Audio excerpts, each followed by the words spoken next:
electricity at Casino Magic. They're having a lot of fun. Randy Rosenblum and Dutch Mantell. Dutch, this place is rocking already. Okay, we got a lot of people here tonight. A lot of people here to see us. You're taking my camera time. And I'm going to tell you what. Order now, quick, folks. Order now. Don't let this one go by. These fans are rocking and rolling. They love it. This is your last chance to get in. You don't want to be left out. This is going to be an unbelievable event. Historical. It's going to be an historical event. Agree with me. I agree with you on that. This is wonderful stuff. You got Jake the Snake, you got Abdullah the Butcher, you got Yokozuna, you got Greg the Hammer Valentine, King Kong Bundy, George the Animal Steel. You got everybody who's anybody in the professional wrestling minutes. You got them right here now. Folks, push that button, order this pay-per-view. Don't miss it. Follow the instructions on your screen. This is going to be great. Of course, the biggest and the baddest. Wait a minute, I'm hearing something in my ear. Some breaking news from the dressing room. What's going on back there? Michael St. John. It is an electricity you have never experienced before. It is at a fever pitch. The emotions have been high. This man, King Kong Bundy, up against Yokozuna very soon right here. That's a nice tux. Does it come in men's sizes? That's right. You're looking at King Kong Bundy, the greatest super heavyweight in the history of this sport. And I'm going to put a big exclamation. Heavyweight what?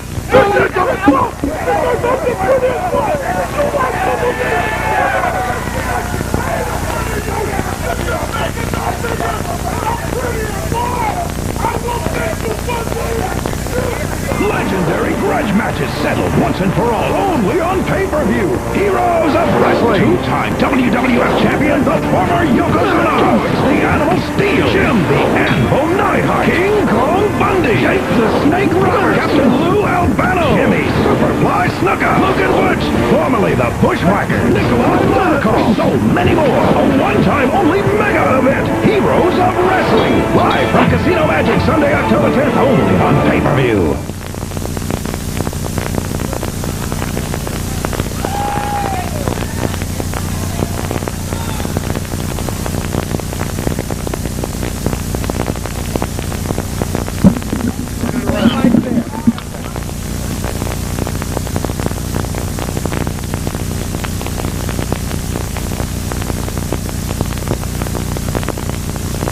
The Mississippi Gulf Coast, 30 years ago, was nearly blown off the map by Hurricane Camille.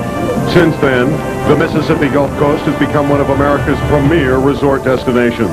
And in just a short time, live from the jam-packed Casino Magic, a fury that could match that of Hurricane Camille just may erupt once again.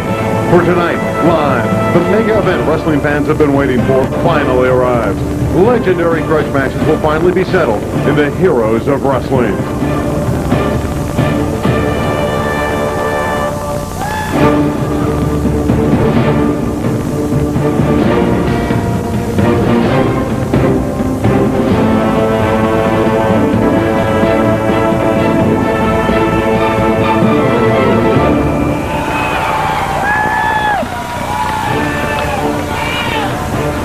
Good evening, everyone, and welcome to the beautiful Casino Magic in Bay St. Louis, Mississippi, and welcome to a historic night, the Heroes of Wrestling. Are you ready for an explosive night of wrestling?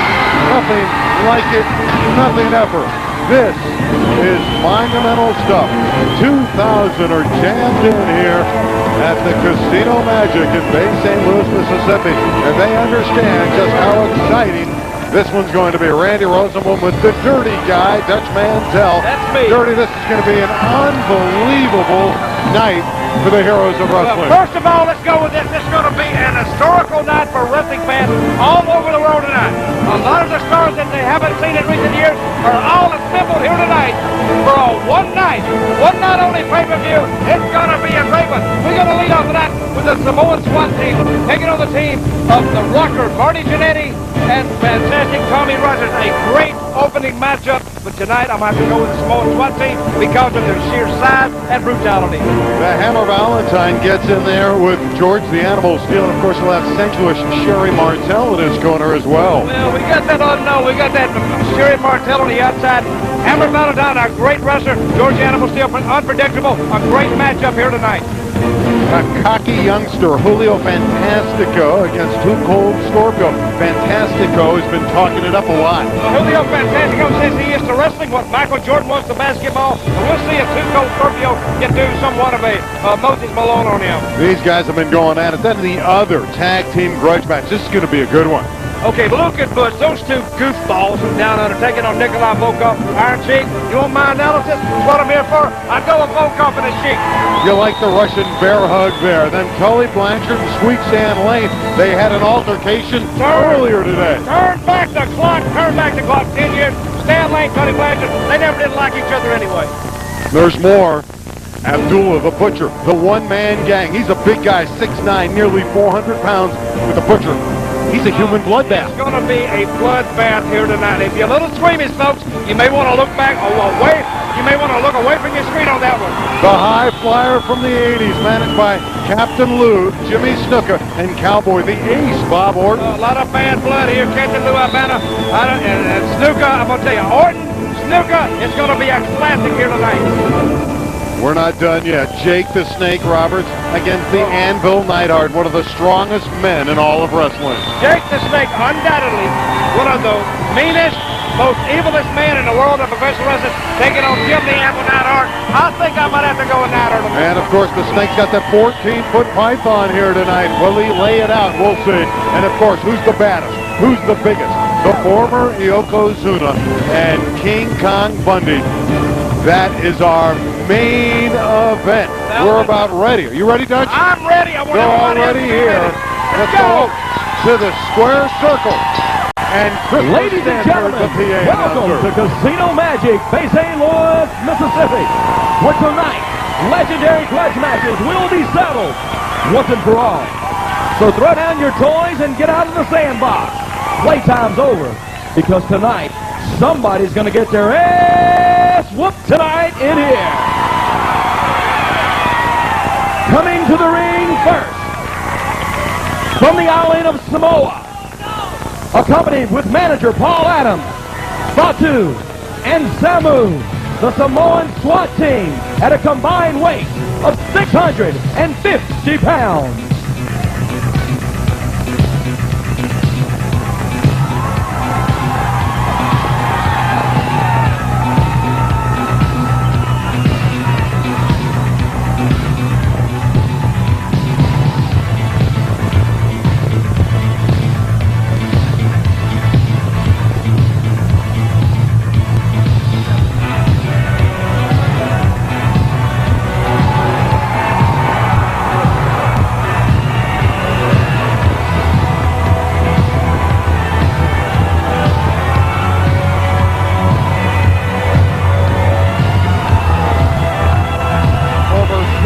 Pounds of untamed fury and terror. The Samoan SWAT team coming into the squared circle. These are tough guys with a bad attitude.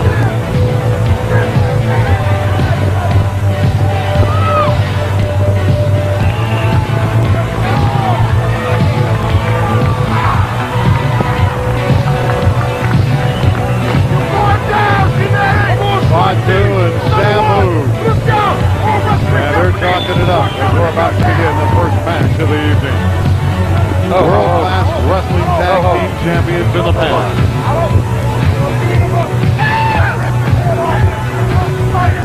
They're ready to go. There you are, present. There you see him, Randy Rosenblum, the Samoan SWAT team. Snuka's on the outside. Manager Paul Adams in there. We got a great night here, fans. Historical. This is a once-in-a-lifetime deal right here tonight.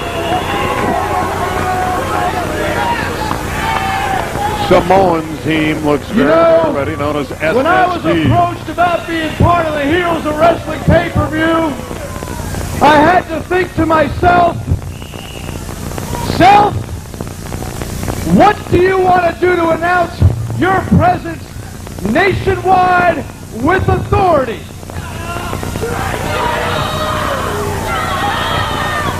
So I said to myself, Self, why don't you go directly to the top of the food chain, the SST, Biloxi, Mississippi for the Heroes of Wrestling.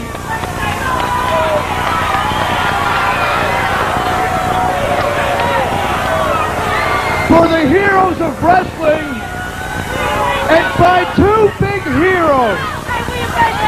So, we've got Marty Jannetty, we've got Tommy Rogers, and basically here's how the deal's gonna go down. Since I understand perfectly well that wrestling fans, not only here in Biloxi, but around the world, have to come out and live vicariously through all their big hero wrestlers, because basically none of you have a pair big enough to get in here and fight and combat and take on two guys like this yourselves. I understand you'd have to drink about a 12-pack of liquid courage before you'd ever even entertain the idea of coming in here and fighting these two men. Not to mention Fans are not myself. happy about the fact that it's been announced that it's Biloxi, Bay St. Louis, Mississippi, and the fans are even more up in arms. Bring on down those two sacrificial lads, and I'll let you introduce them, because quite frankly, I'm not going to waste my time mentioning their names again. They didn't like that. They didn't like that, but this man here, Paul, speaks his mind. Rogers and Marty Jannetty. Okay, now let's see what's going to come in it. There you see the rocker Marty Jannetty, of course, longtime tag team partner Shawn Michaels, and fantastic Tommy Rogers, of course, a member of the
great crowd on hand here tonight.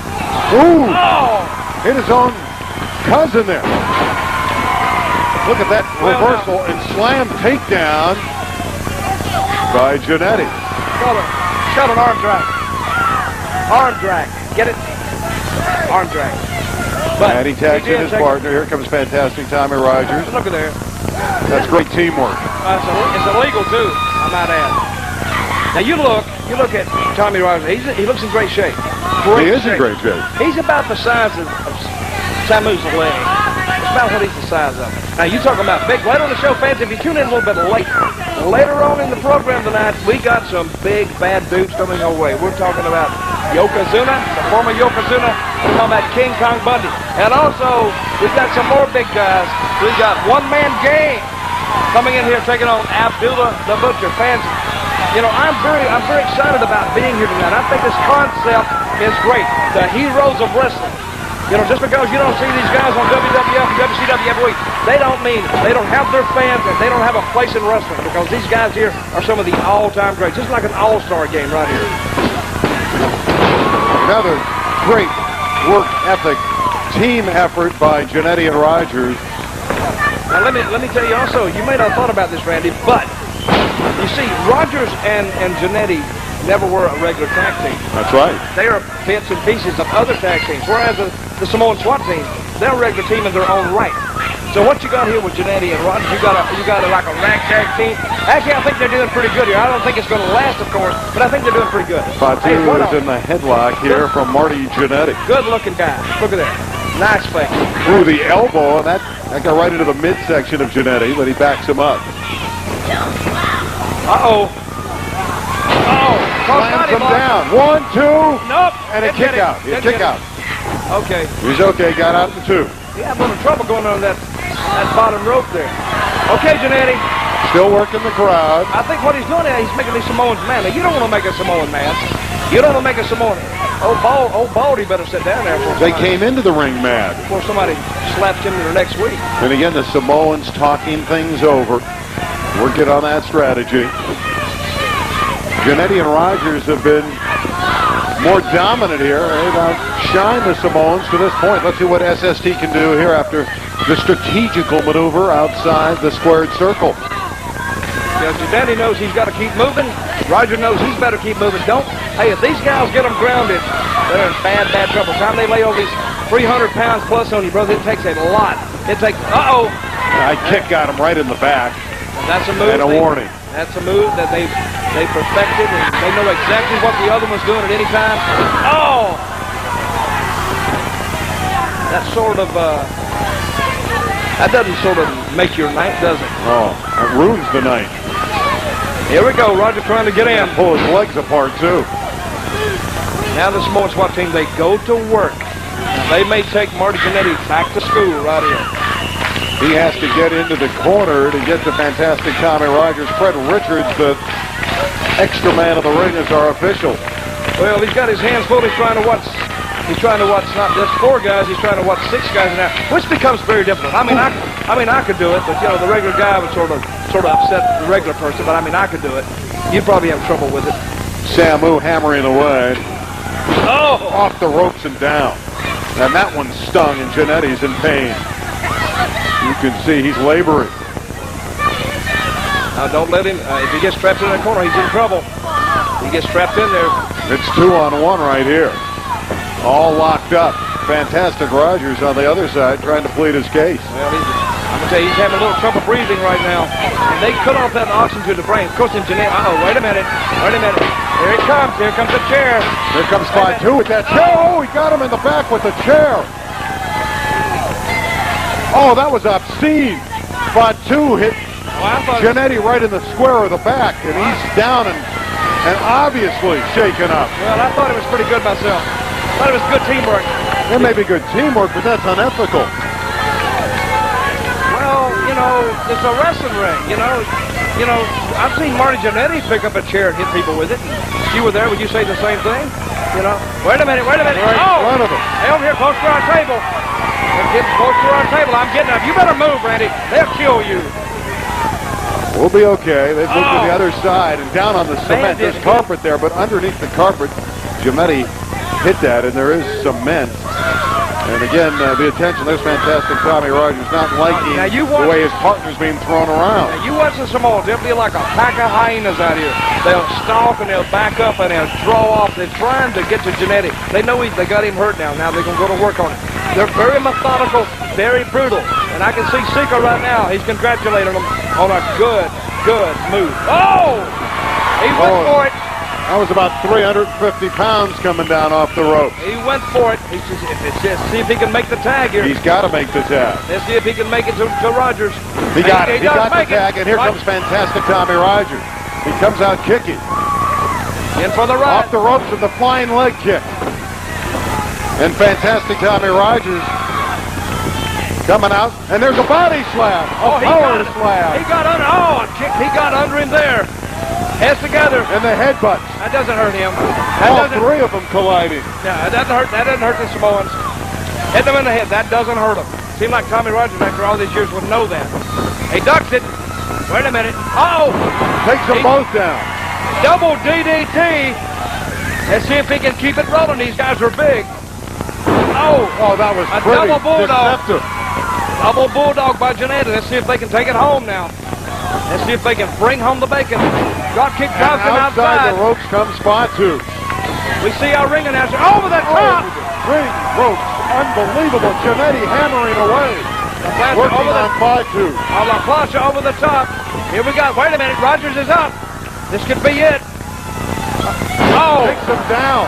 Facebuster. 1, 2, 3. It's over. The Samoans. I was right. I knew I was right for this job. My analysis proved true. Ladies and gentlemen, the winner of this contest, the Samoan Swat Team. Great.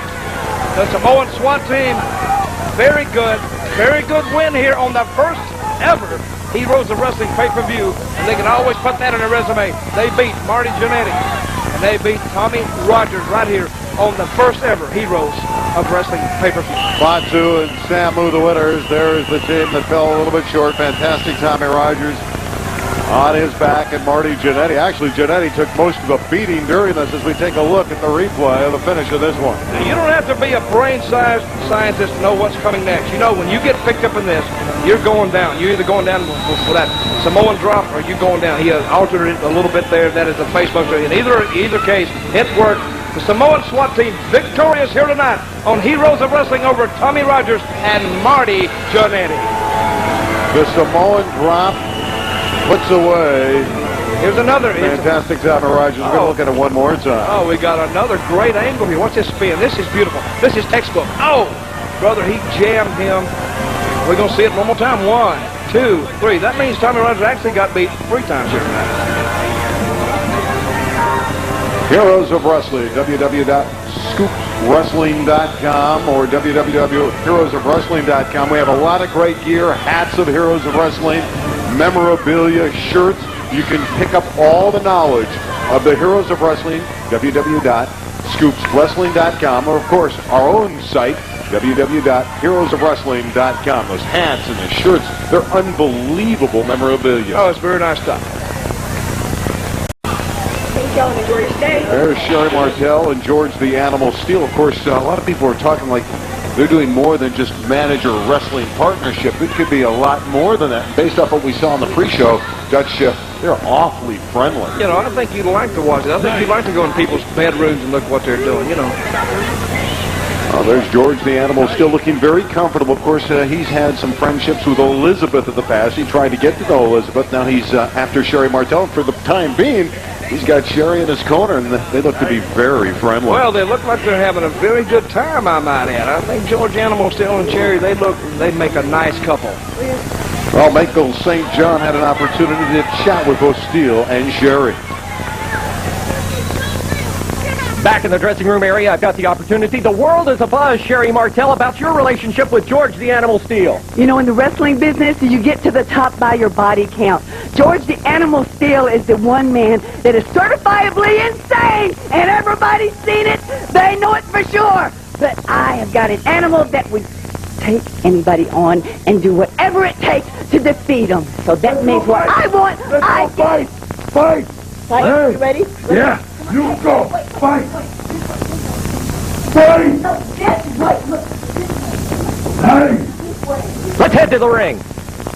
Very much, Michael, and let's go back into the ring. We're going to get the introductions of our next battle. Greg the Hammer Valentine, of course, George the Animal Steele.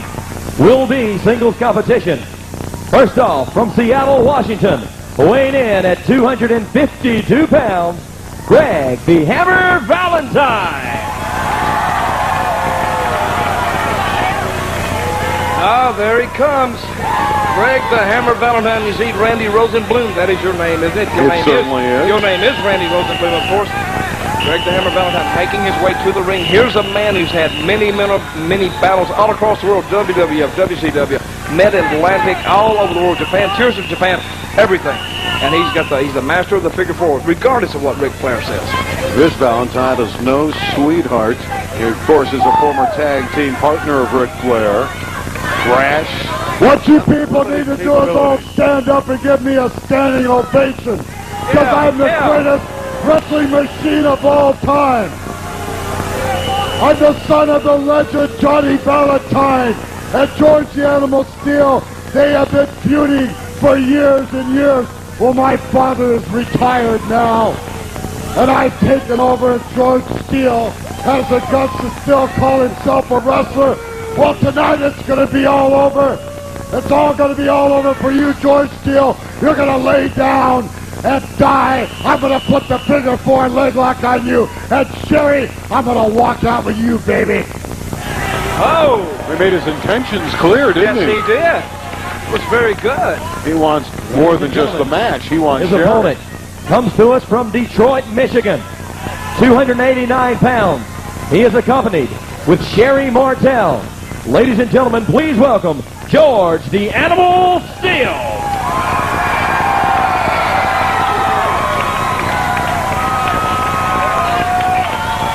There's the sensuous Sherry Martel leading her protege down the aisle, George the Animal Steele. Now, this match here tonight, to me, very interesting. Sherry Martel on the outside, the unpredictable George Steele following her to the ring, the Hammer in the ring. A great classic confrontation here on Heroes of Wrestling. Of course, George has the hairy back and the green tongue. He loves to eat and tear apart the corner turnbuckle pads, but he wants a part of Valentine right now. Well, he can eat those pads later. I think he needs to concentrate on. Greg the Hammer Valentine right here. Now it's hard to pick. This is a toss-up, really. I may have given a favorite a little earlier on, but I'm telling you, it's sort of hard to pick a winner in this. And of course, the Animal has extra motivation here. He knows that the Hammer wants his woman. Whoa, okay. That primal streak. There he goes. It looks like the crowd's getting behind the Animal early on in this contest. Uh-oh. Animal would like to intimidate Valentine. Now, don't look at this to see a lot of technical moves because, you know, wait a minute. I think Greg the Hammer doing a little stalking early on. He's already rode Sherry Martel into the ring. And his own, protection there from the Animal. Greg Valentine just said a few moments ago that he's going to leave this casino tonight with Sherry Martel. Now, we have to wait to see if that's going to happen. Oh, if he's going to get to Martel, he's got to go through the Animal to do it. George the Animal will have a lot to say about that. Wait a minute. He's already latched onto his arm. He's going after the top turnbuckle already. Wait a minute. He wants to eat that turnbuckle. He loves to eat turnbuckles. The fans want him to eat it too. Yeah, fans, what you're seeing here tonight, you're seeing some of the guys who made wrestling what it is today. George the Animal Steele, a legendary figure in the world of professional wrestling, as is Greg the Hammer Valentine. The Hammer's arm's hurt. He hurt his left arm when the Animal got to him. Well, listen. I think Sherry Martel asked me a little earlier, did I have any salt and pepper? I think she sort of had that in mind. They may want to make a fillet of arm on Valentine night. So if we can put a little salt, a little pepper on it and chop down. A little bit of seasoning never hurt anyone. What's the referee's name? David Xennial. Okay, now he's going to have his... I'm going to tell you, Mr. Xennial, you better watch telling the animal about the rules. I don't think Animal cares about the rules. Can't see his hairy back with that shirt off. Wait a minute, And he's got to take that thing off. There you go. And with his shirt covering his eyes, Valentine goes to work with the elbow. And another elbow to the top of the head. That wasn't the smartest move I've ever seen. No. To pull your shirt over your head yourself. See. You know what I mean? No, of course. You can't see. Wait a minute. I'm that belly's exposed right now. Ooh! Hammer going to work. Right on the knee. Working that knee over his Valentine. And, wait a minute. The shirt's still over his head. He's got to get that shirt off. I think Sherry's going to help him out. Wait a minute. Wait a minute. She's working on the animal. What's going on here? She came. Wait a minute. Animal doesn't know that's happening.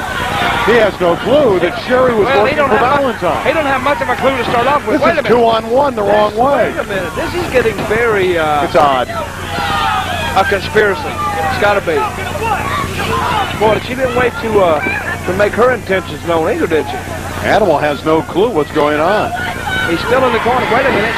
Look at that face. That's a face only an animal could love. And the fans getting a little upset. That shirt's got to come off. George's got to get it off. He's getting elbowed to death in that corner. And another one on top of the head. And another. Wait a minute. Referee pushing Greg the Hammer Valentine back. Sherry Martel pounding the mat, looking toward Greg Valentine. Wait a minute. It's off now. But he doesn't know what happened. He has no clue. He has no clue of what happened. And now Sherry's exhorting him on to come out of the corner. Wait a minute. Oh, wait a minute. He's digging for something. Wait a minute. He's got something. He's got something. Oh! What did he poke him with? He got him right in the neck. It is an object of some type. I can't see what it is. Well, it looks like something long with some tape wrapped around it. Wait a minute. Sherry's there saying, wait a minute, Sherry hit it. He give it back to Sherry. He is still putting trust in the Sherry. Brother, you see how women are, excuse me, Randy, you never had a woman, but you see how they are, you know, they'll turn on you in a moment. I ignored that comment, I want you to know. Sherry Martel now on the apron, exhorting the animal on, but it's the Hammer who's doing just that. He's working on the Animal Steel, who got him right, well, you know, he got him to that sweet spot with that leg kick. Runs him into the turnbuckle. Wait a minute. Now, you know, George, I think, is spending way too much time over there in the corner. Yeah, he's got to get on the Hammer. Wait a minute. Sherry gave him what Steele gave her. What the hell is going on here? Boy, I'm going to tell you what. Sherry walking around the ring telling everybody to shut up. I thought they were a love interest, and now she's turned against the Animal Steel. Well, that's where they are. Where they are. You know? Love. I sort of enjoy. It's very fickle. I sort of like the concept of it that they set George Steele up. It's another way. You got to feel bad for the animal. Well, wait a minute. There it is. He's got it in his. That is the foreign object that's come into play very much in the Hammer Valentine George the Animal Steel match. And Steele trying to punch his way out of the corner. Sherry rolling into the ring. Sherry rolling into the ring, retrieving that object that Valentine had. I think it fell out of his trunks and he didn't know it. I saw him just reach down to grab it, but... Wait a minute, Sherry, come over to talk to you. I'm talking to her, just a minute. Dutch is already off headsets and he's talking with Sherry Martel. Dutch is very much involved with the match. Sherry Martel is hearing it from the crowd. They don't like the fact that she's going back and forth with these two guys. Well, they're rooting for Animal. The cry here at Casino Magic Sherry just is gave him Animal. Gave him the object back. And it fell down. Wait a minute. It fell. The Animal's got it. He's got it up now.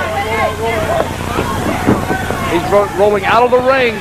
I'd roll out of the ring too. Sherry's getting out of the way. I'm getting out of the way. Hey, he's coming right toward our table now. Now, if he comes over here, I'm out of here, Randy. You're on your own, buddy. You know, wait a minute. Oh, Sherry doing a little comforting on George the Animal Steel now. Rubbing his head, caressing him, telling him, okay, baby. Oh! With the chair. Martel just hit the Animal. 1, One, two, that's it. Oh. With assistance from Sherry Martel. Well, give her an assist on that one. Ladies and gentlemen, the winner of this Greg the contest, Hammer Valentine Greg wins the it. Hammer And now Valentine. she's done a complete turnabout and about face here. Wait a minute, wait a minute, wait a minute. Steele's going after everybody. Oh, he's going after. Oh, he sends her over the He top. threw her right out of the ring. Oh, Sherry is outside. Now I feel bad for Sherry. Man, I've been tugged emotionally in this in so many ways. I don't know which way I'm going now. Greg Valentine trying to get her up the ramp. Look at that hair back on that man. Going right up the ramp. There's going to be some repercussions from this one. The Hammer won the match, he's and he confused. won over the girl. He is confused. He's completely He's out of upset. sorts. He needs counseling. He needs therapy. He has the fans on his side screaming, animal, animal. Well, I think they're saying more like animal, animal. That's the way they're saying it. Wait a minute. Look here. Oh, wait. Here come the chairs. Get out of the way. Get out of the way. I'm telling All you. the chairs are going into the ring. Bobby Knight made this in basketball a very famous act. Steele is just showing his anger. Oh, yeah. And why not? He should be angry. What happened to him tonight? He was double-crossed and double-teamed. But don't you think that's really a bad example to set for the youth of America? Uh-oh. There goes the turnbuckle. How many times, fans, have we seen this one? Well, he's taking out all his frustration on the turnbuckle. It's expensive when you have a match with him because he eats that turnbuckle and he just got slapped from behind with that chair by the Hammer who came back. Well, look at what George the Animal... Oh, man. Valentine came back down. Wait a minute. George the Animal Steele pursuing him back up the ramp. Now, if we can get a shot of the ring, look at what George the Animal Steele, he has wrecked our ring here tonight at Casino Magic. He has wrecked our ring here on Heroes of Wrestling, and now they're trying to clear it out. They're trying to get it out. Here we got the main screws, of course. Wait a minute. Okay, while they're cleaning this up, fans, let's take a look at this. There you see the object that Greg the Hammer Valentine hit George the Animal Steele with not once, but several times. And we sit in a great slow-mo action here. We see George the Animal Steele now in this particular part, and there comes the chair. That comes the chair out of nowhere. That was the defining moment of this match, with Sherry Martel completely out of left field, and we knew that she was kind of moving over into Valentine's corner. That put Steele on his back. It made it very easy for the Hammer to take him down for the 3. Well, what happened here, Sherry Martel was rubbing his head saying, okay, baby, everything's right. And now we see George Steele finally realize what's happening. He finally takes a little bit of a retaliation against Sherry. Throws her out of the ring, and brother, I think there's going to be some bad blood boiling over about this. I think we can safely say that the relationship with George the Animal Steele and Sherry Martel is over. You can forget that. How far it'll go with Valentine and Sherry, we don't know. But that was an odd turn of events here at Casino Magic. We didn't expect that. No, I didn't expect that Sherry Martel would be there for the Animal, and obviously she went completely the other way. Nobody expected it. Sherry Martel, Greg Valentine, working in concert to take the win over George the Animal Steele. And I, for one, in my heart, I'm a compassionate man. I felt a little bad for the Animal. And how does the Animal recover from this on the Heroes of Wrestling? He comes back, he goes after the Hammer. He not only loses the match, he loses his sweet gal. Oh, well, you know. She's not so sweet anymore. Well, like I said before, going to be some repercussions off this, but hey, losing Sherry, you know, maybe, I don't know, maybe he's better off without her. You ever think about it like that? But let's put a silver lining in the cloud, and you know, it may be better off without Sherry Martel. I'm sure the Animal Steele will want a rematch. He's going to want to get his girl back, and he certainly want to get back at Hammer Valentine. Maybe he won't want that girl back. We're going to go over to Michael St. John in the dressing room.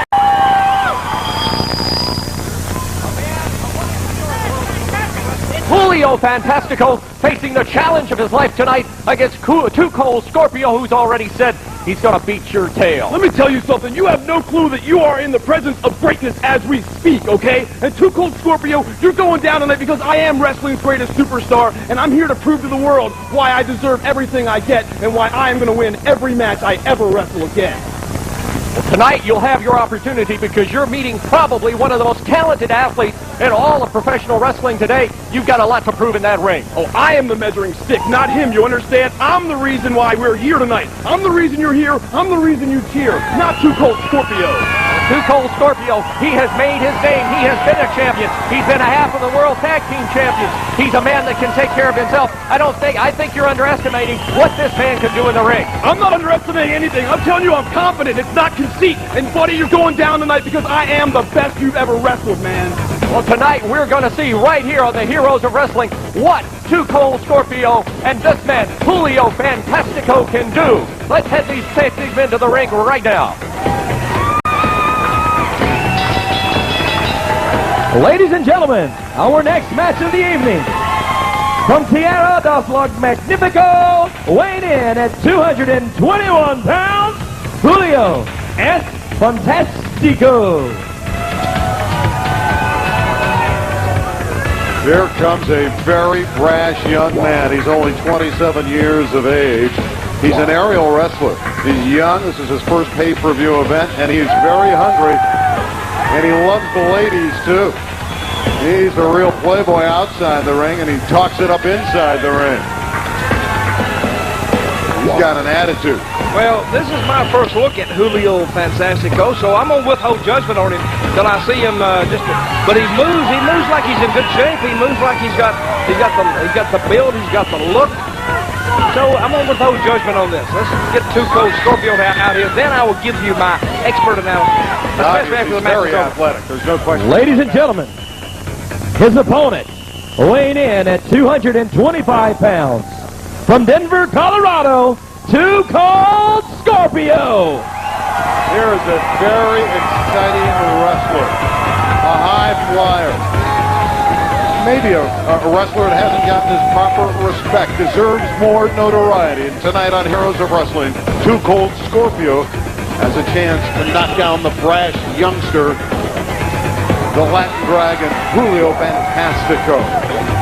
Well, when you talk about pay-per-views now, you're talking about more than just a one-night wrestling show, say, in Madison Square Garden. The whole world can see you here. So when you come out on a pay-per-view, you best put your best effort forward. Or, you know, it can really knock you down. It can really hurt you later on in the future. Julio Fantastico, he didn't say it in his interview right before he came out here, but what he has said in the past, he is to wrestling what Michael Jordan was to basketball. So we'll see. He's not a superstar yet, but in his mind he is. So perception, in my opinion, perception is everything. Well, Scorpio, but the match is not over. Is getting the crowd behind him, and so far he's doing a good job. Of course, he's a wrestler that's toured in Japan and Mexico before coming to the States, and he knows how to work crowds. Well, I'll tell you, so do Riot Cops, too. They know how to work crowds, too. He better get in the ring and try to take out Fantastico here. Fantastico wants him right now. And Todd Taylor, the referee, trying to push him away. Well, I think it's a great night here so far, Randy Rosenbluth. We've seen a couple of very excellent matches so far.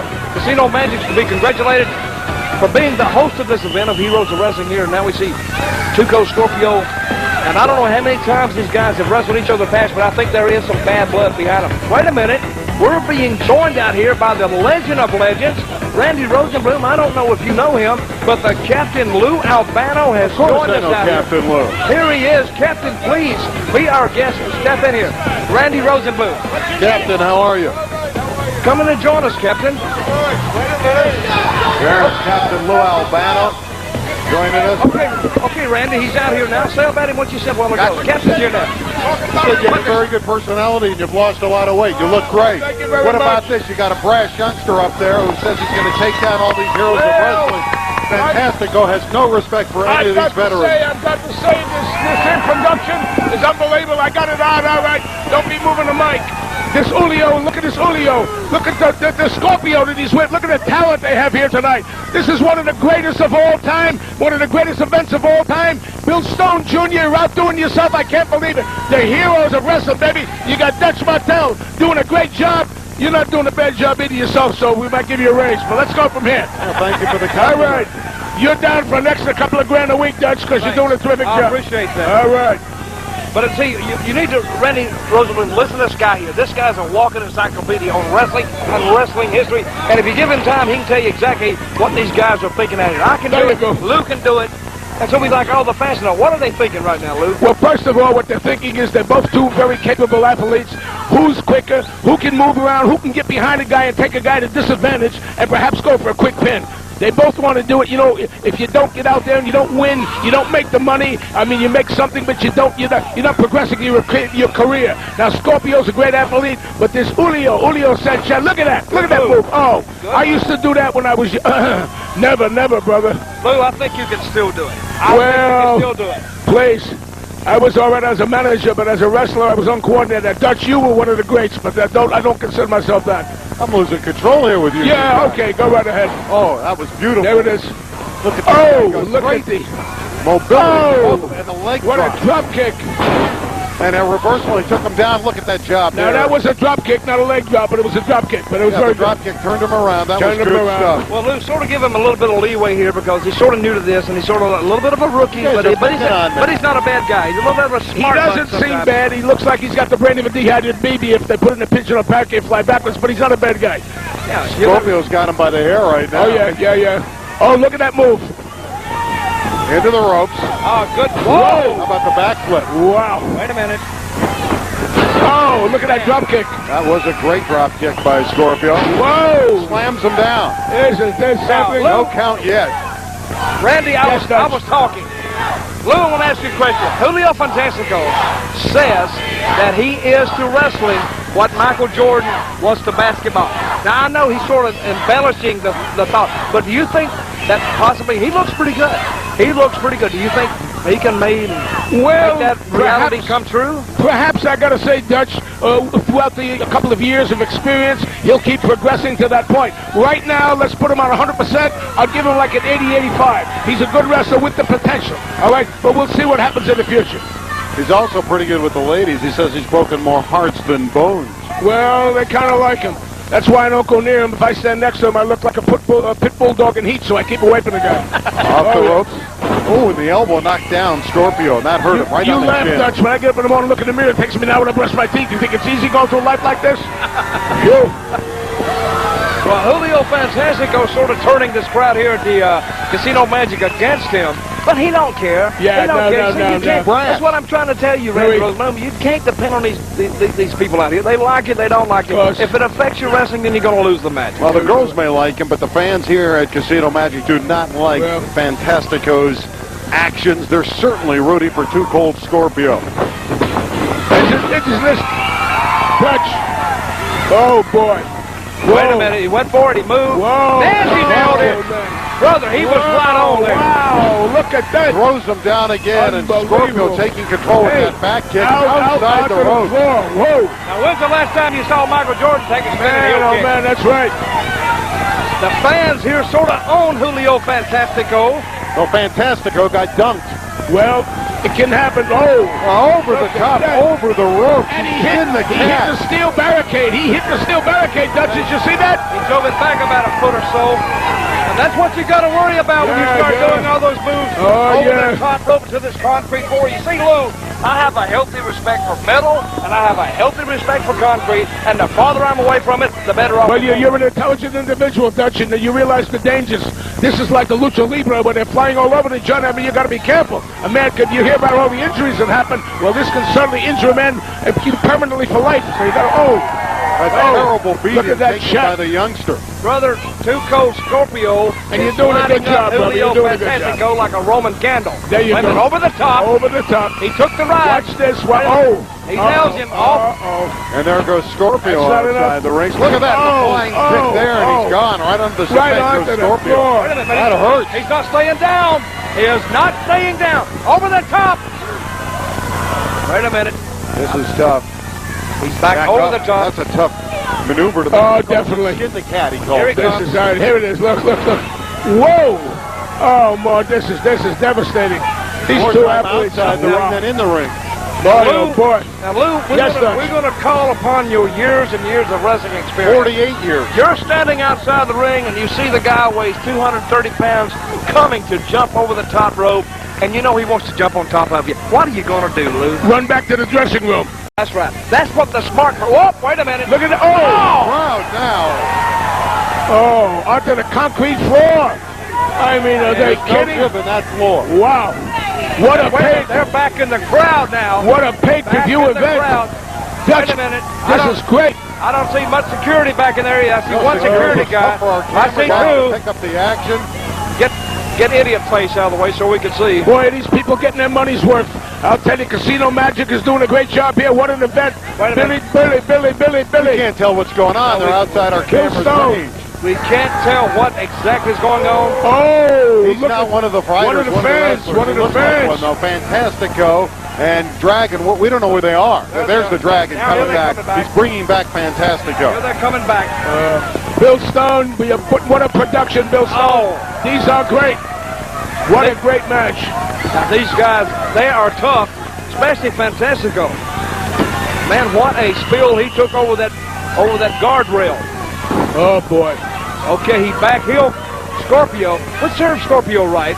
Yes, he deserved it. You get what you ultimately deserve, not only in a wrestling ring, but in life. You get what you ultimately deserve. Definitely, you give it, you got to take it back. You got to win a one. If you got it, he's got him. Oh no, he kicked out. It's two count. Okay.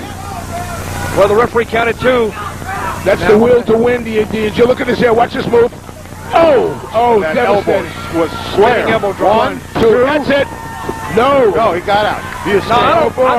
Guys, listen, I don't think he's going to pin Cold Scorpio with just an elbow drop. No. Scorpio, I think he's just too tough. How about with a flying kick? What, that drop kick? It's going to take more than that. Yeah, maybe a suplex off the top rope or something. That may do it. These guys are... guys are tough, and they've been through it before. Now look at there. George the Animal Steele left the mess out here. Yeah, well, he's not dealing with a pig. Yes, he is. Just took the turnbuckle apart. Green tongue is Wait a minute. He went to slide out. Scorpio slides in. Wait a minute. What are they doing? I don't know what they're doing. What are they doing? I'm confused. Well, they've been outside the ring a lot in this one. Whoa, this is amazing. Scorpio climbing up on the outside. Elbow. Here he comes. Wow. That's it. 1, 2. No. I'm telling you, it's going to take a little more than that for a guy to beat another guy. I don't know. This is devastating. That looked like 3 was about to be called. What an event. What match. Oh, here it goes. He slammed Here it goes. He's going up. That's a tough body. He's going up. Completely Dutch, he's going up, Dutch. He's going. Here it goes, Dutch. Watch this. He's setting up on the top rope. Scorpio's up to the top rope. You. Can he drop the bomb right here? Oh. Wait a minute. Let's see if this gets him another face buster. We saw that earlier. 1. Fantastico in. No. It was close. Didn't get him. Just a 2 count. This match is going to be pretty good. Been very good. And excellent. Each has had their opportunity. Well, yelling Scorpio. A lot of fans for Scorpio. 2,000 jammed into this barn at the Casino Magic. Great event. A swing and a miss for a Fantastico, and he paid the price. A spinning toe kick. Man, he nailed him on that one. And again, the Dragon has him set up, pulling him by the hair. Slams him down on the backside. Here he goes for the finish up the top, Dutch. Now let me see if he can hit it. If he can hit this, he may get it. The tumbleweed. That's it, brother. The tumbleweed may have finished him. He's going to do it again. See if he can do it. Oh, the party's off the top rope. Party's over. It's all over. That's it. 1, 2, 3. The tumbleweed finished him. Oh, yeah. Scorpio's the winner. Dutch, you can't do anything about that. That was magnificent. What a pin. Excellent match on part of Cold Scorpio. Excellent match, really, by Julio Fantastico. He made a good show. Yes, he didn't win. Yes. He didn't win. But guys, you can't win every night. He's got some talent, but you got to back it up with wins. That's why I said in a couple of years, he'll be right up there on top. I gave him an 80%. Maybe I'd give him an 85. A couple of years will be 100%. Well, you got to run your mouth. You got to believe you're the best when you go in there. Right. Otherwise, you're not going to be able to win. You got to have a lot of self-confidence. You actually got to be over the top in confidence. But Dutch Mantell, you got to be able to back it up and get W's. And Scorpio, when it was on the line, it was Scorpio that won. Watch this, just a minute. Don't be talking too much, just watch it. I got you there. Isn't that amazing? Let's go to it again. He's coming off the top. Watch this move right here. This is beautiful. This is textbook. a spin, and just a drop right on the neck. Takes the win up Julio Fantastico, a 1, 2, 3. A great performance by both men here tonight on Heroes of Wrestling. They call that the tumbleweed, and they finished them off. This production, Bill Stone Productions, right here at Casino Magic, one of the greatest of all time. I've been involved for 48 years. I've never seen a production like this, Dutch. It's great. I feel so good and so elated. I have a release right here. And on this release, it says Fostone announces first Heroes of Wrestling Commissioner, 48-year veteran Captain Lou Albano takes the helm. Whoa! You're the commissioner of the Heroes of Wrestling. They made me the commissioner! You're the guy. I'm going to tell you right now, Bill Stone, I will accept this with great honor. How much money is he paying you? What are the terms? How long are you the commissioner? Shut up a minute and I'll let you know. I'm not worried about the money. What I will do, I will have integrity, decency, honesty, call it like it is, play no favorites. I am proud to be the head of the greatest organization around, the Heroes of Wrestling. Dutch, thank you. Thank you. I am the new commissioner. What's the future for the Heroes of Wrestling? The future for the Heroes of Wrestling is throughout the country. Events, pay-per-view events, special appearances, special events, with the commissioner being there. We'll go by the book. We'll have great matches. The great talent that we have here tonight, Bill Stone Productions, right here at Casino Magic. This is the greatest production of all time. I'm Captain Lou, and I'm telling it to you, I feel so good, so proud, and so elated. Captain Lou, oh, man, the new commissioner. Oh, I can't believe it. Unbelievable. Captain Lou Albano taking over as the commissioner, and he seems, as you can see, almost broken up about the whole situation. Come on, Lou. Captain Lou Albano, the new commissioner of Heroes of Wrestling. You better let's go up into the ring for... Thanks, Dutch. Thank you, brother. I can't believe it, man. Okay, well, instead, we're not going to go to the ring. Things have changed. We got to go backstage to Michael St. John. A wise choice for Commissioner and Captain Lou Albano. He's going to have his hands full. And one of the things he may have to intervene with is something that happened right before we went on the air today, in that two of the behemoths of professional wrestling and King Kong Bundy and Yokozuna got into it on this very spot. King Kong Bundy's interview was interrupted. I want to get King Kong Bundy in here right now because there's a lot of it. I don't know what made him choose that drunken old sod Albano to be commissioner, but I don't care about that. Poor Yokozuna, I'm going to tell you something. Son, move in a little closer when you're interviewing me. I'm going to tell you something that hundreds and hundreds of other men have learned. Beaten and battered men, and what they learned is this, punk. You diss the great Bundy at your own peril. You're getting the avalanche, you're getting the 5 count, and you're going to be finished. The words of King Kong Bundy, they'll meet head-on. Battle of the Titanic. King Kong Bundy, Yokozuna, coming up on Heroes of Wrestling. Ladies and gentlemen, our next contest is a tag team match featuring former WWF Tag Team Champions. First off, at a combined weight of 586 pounds, from Tehran, Iran, the Iron Sheik, and his partner, who is accompanied to the ring by Nikita Brezhnikov from Moscow, Russia. Please welcome Nikolai Volkoff.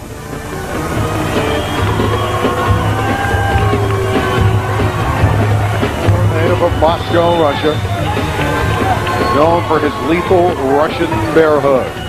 Nikolai Volkoff of the Iron Sheik in this tag team battle. There's the Iron Sheik. He'll challenge anybody. This guy's capable of picking up a pole and chasing anyone in attendance tonight, the Iron Sheik.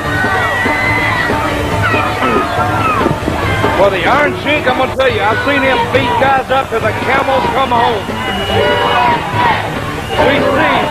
We see right now, accompanying the Iron Sheik and Nikolai Volkoff, Nikita Brezhnikov. Is that Brezhnikov? Yeah, it's Brezhnikov. Brezhnikov. That's the new manager from the Soviet Union. That is the manager of Nikolai Volkoff. He's been, of course, come from different cultures, a different lifestyle, and a different way of life. Stepping in the ring here at Casino Magic, Bay St. Louis, Mississippi, the Heroes of Wrestling pay-per-view. Wait a minute. Oh, this is the Iron Curtain country. Let's hear from the Iron Sheik. USA Hot Bob!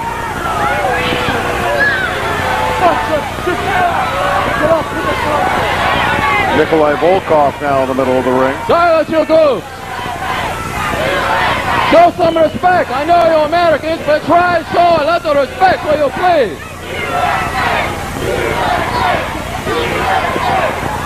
Listen, Crowd chanting you have two USA. Olympic champions in the ring. These are true heroes of wrestling. Now watch. Iron Sheik will do Irania Club demonstration. Pay attention.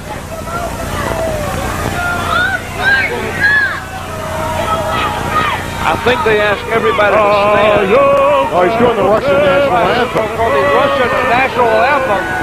And the people here at Casino Magic, Bay St. Louis, Mississippi, I don't think they much appreciate this. You see the fans all around, even us, Randy, around here standing on their feet telling them to go back home. I thought the Cold War was over. It's very much alive here. These fans do not like hearing the Russian national anthem in the heart of Dixie.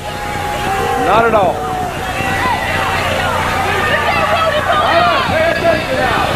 Luke and Butch, formerly the Bushwhackers, waiting to enter. Only man in the world to do this. Watch. Wait a minute, I think we're going to be treated to a little I demonstration here. just want to people respect Russia, respect Iran, and you shut up.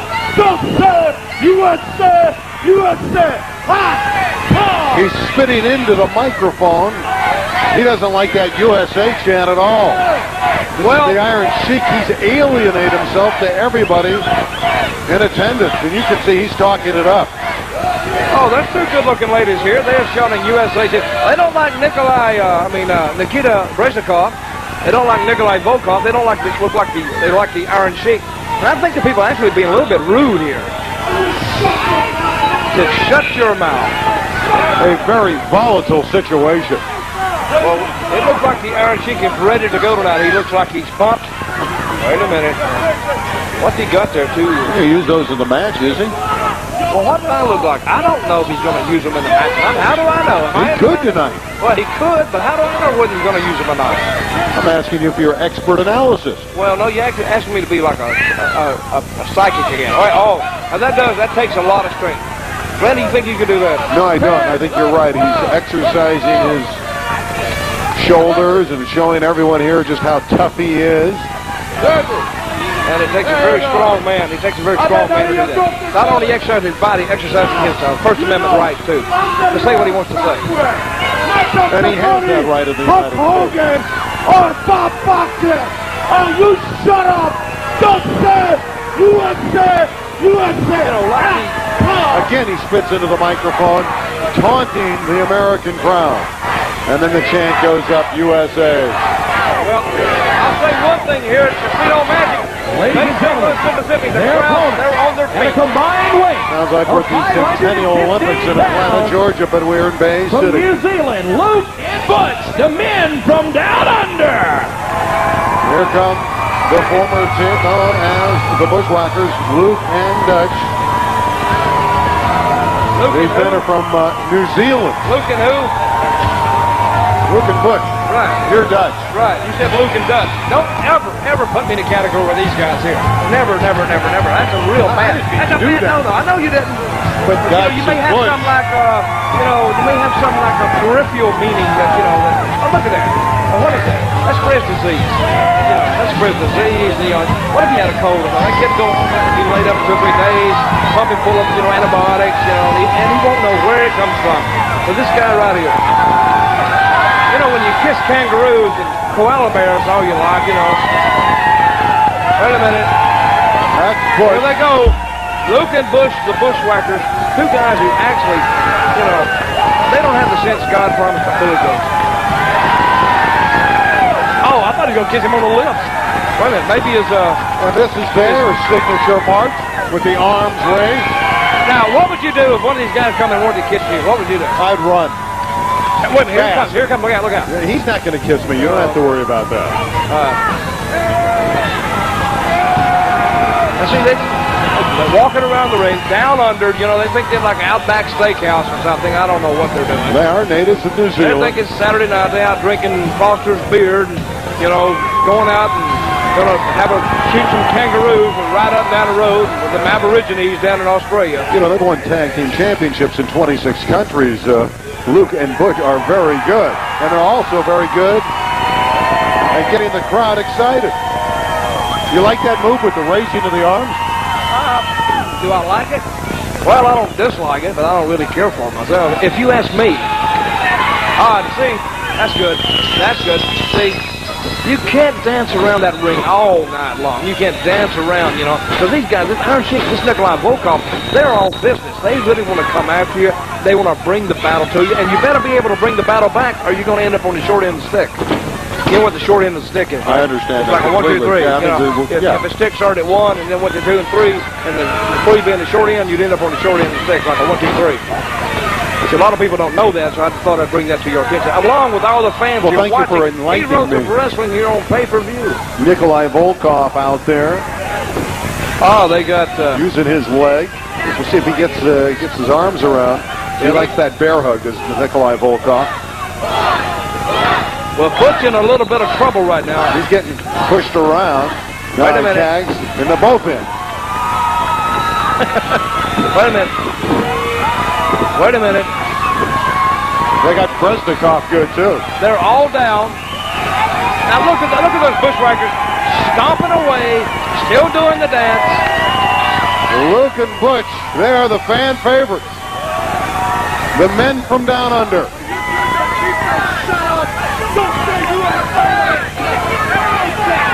They're chanting USA. Well, The former Bushwhackers, the men from down under from New Zealand, are chanting USA. well, I don't think that's quite necessary. I think the fans here in Casino Magic tonight, the Heroes of Wrestling, I think they should just like sort of leave these guys alone for a while. But you know, hey, they bought a ticket. They can do what they want. They can do what they want to do too. If it was me, I'd probably come out in the crowd and slap each and every one of them individually because they wouldn't holler at me. I'll tell you that right now. Wait a minute, the Sheik over here close to our...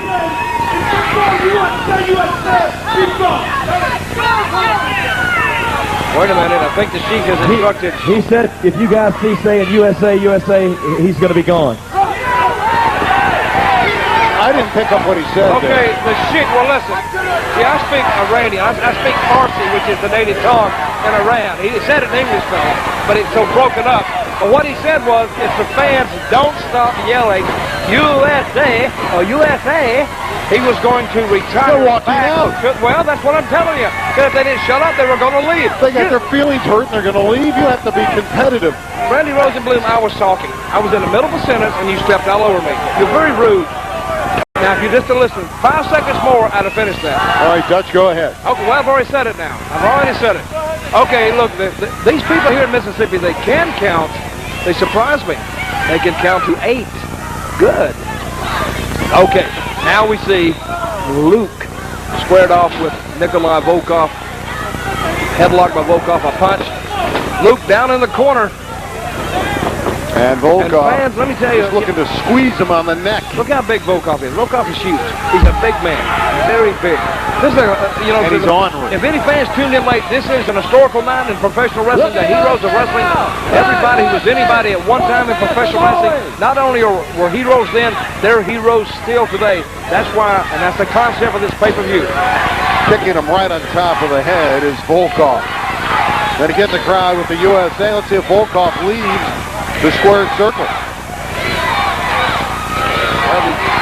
Wait a minute, Need him right into the groin. yeah, that's called a low bridge, Randy. He low bridged He it. need him down under.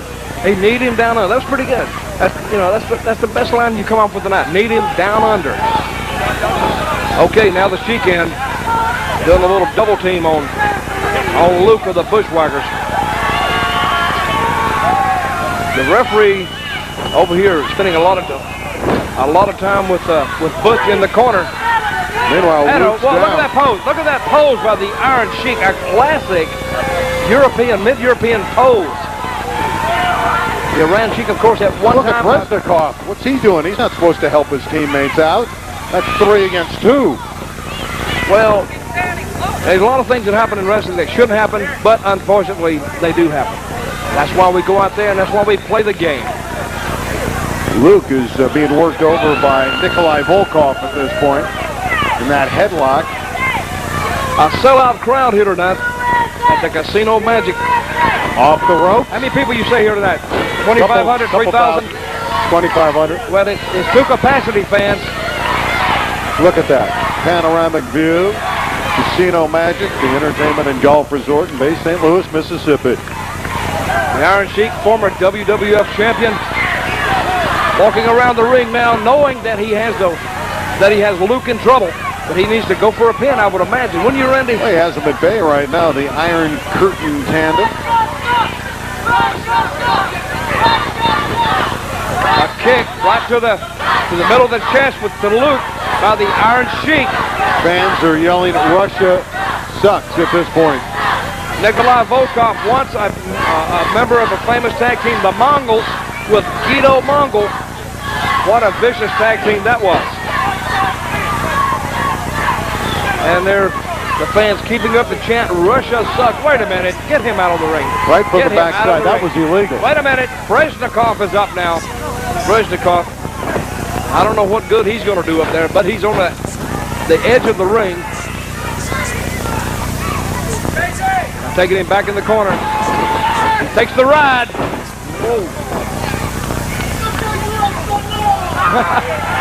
The Sheik just in the corner, spitting profusely. He looks like he's spitting on the fans at ring. He's going to slam Luke.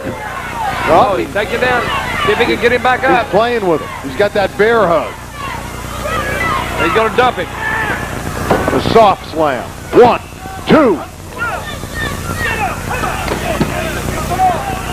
Well, Butch is in. The referee's trying to put him back out. Now, that gives the Iron Sheik and Volkoff a little bit of time to work on this guy. Volkoff. You see, nobody said that the Bushwhackers were the most intelligent wrestlers in the world. See, they're not exactly the Mensa members of wrestling. You're right. Wrestling Volkoff society. gets a breather, and the Iron Curtain is working over Luke. And again, the crowd. But he's got him in that camel clutch right now. Which is a pretty good cheerleader. And when he's pulling him back, he can't breathe, and he's got him almost acute in that. He had to have a save. He had to have an assist from Butch back in the corner. A tag to Volkoff. I hope the referee saw it. I don't know if he saw it or not, but I think he's going to let it go. And a low bridge back to one of the Bushwhackers. Volkoff having his way. Look at that big 15 or 16 shoe that Volkoff wears, stomping away on one of the Bushwhackers. Wait a minute, both men down now. He needs to make that tag and see if he can make the tag. Can he get over there? And there's the tag. Butch is back in. And he's hammering away. Showing great speed with those shots. He has them both under control. And headbutts him. And there goes Brezhnikov. And the men from down under have taken control. Well, the Bushwhackers sort of got it going their way right now. Let's see if they can finish him off, though. Let's see if they can finish him off. Both men down.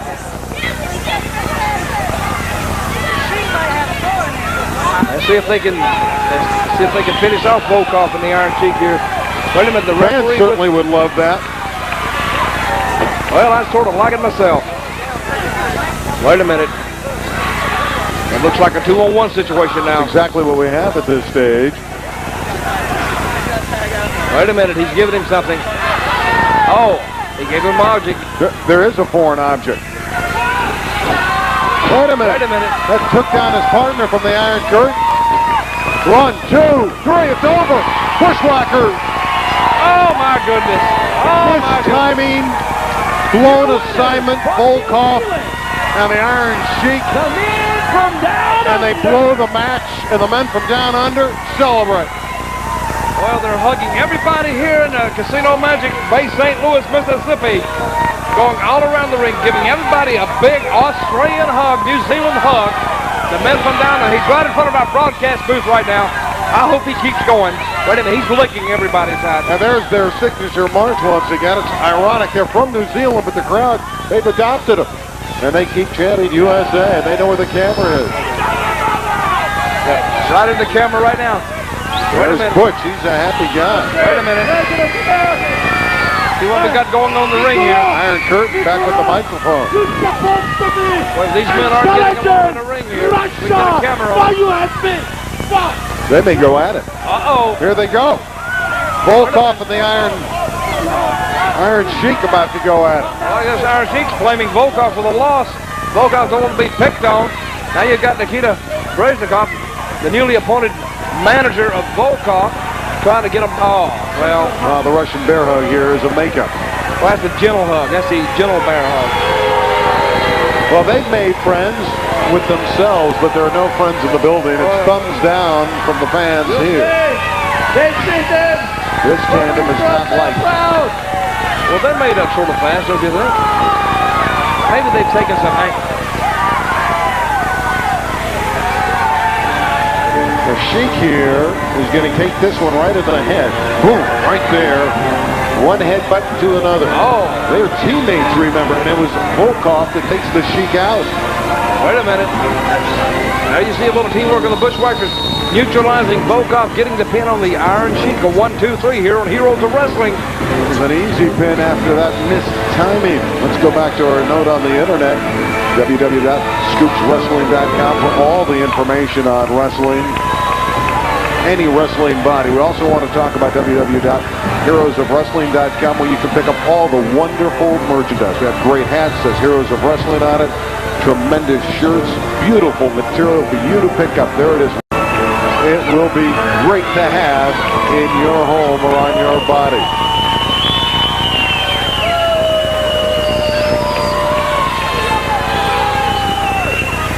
All right, let's go. We're going to hear from Tully Blanchard. This is another one of the stars, I'm sure, for the Heroes of Wrestling event. Who can it be?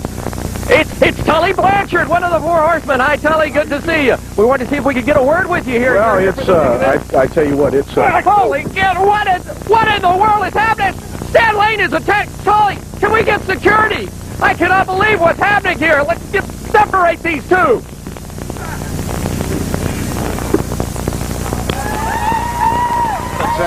That attack was just not called for. Well, it may not have been a call for, but it happened, so we're going to settle tonight right in ring.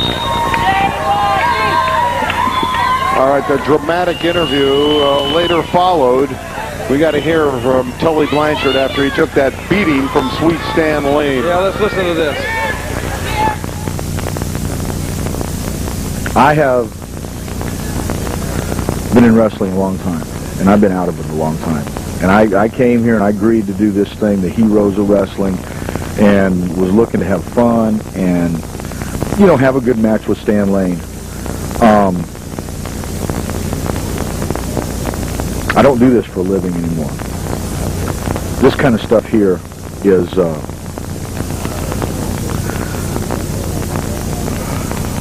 I am really, what I'm having is a flashback, really. I mean, we're talking about the intensity that I had with Dusty Rhodes and Wahoo McDaniels and the Road Warriors and Demolition and Marty Jannetty and Shawn Michaels when they were just coming up with the WWF. We're talking about taking everything that you got, everything that you are, and bringing it and stirring it back up.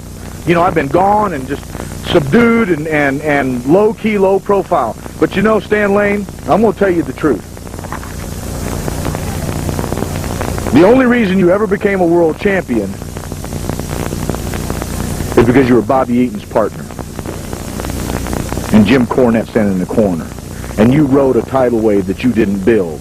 Well, the Four Horsemen was a tidal wave that I helped build, and you're going to find out just exactly what a tidal wave is all about, because I'm going to tell you, Stan, 10 years is bubbled up inside me. 10 years all of a sudden at one time is bubbled up inside me, and everybody that's ever screwed me, anybody that's ever done me wrong, is all coming out. And Stan, the times and the feelings that I used to have for Dusty Rhodes have all just come to the surface. and the feelings that I used to have for people like Jim Herd and the people that signed the contracts with the WWF and WCW. It's all come to the surface. And I don't need to scream and holler anymore. I just got to look at my blood because you wanted to jam me in a trunk and make a name for yourself. But it's too late for you to make a name for yourself. And I promise you, Tully Blanchard might be a little bit older, but I still got the fire that made me what I was. And Stan Lane, you will find out what being a horseman is all about tonight.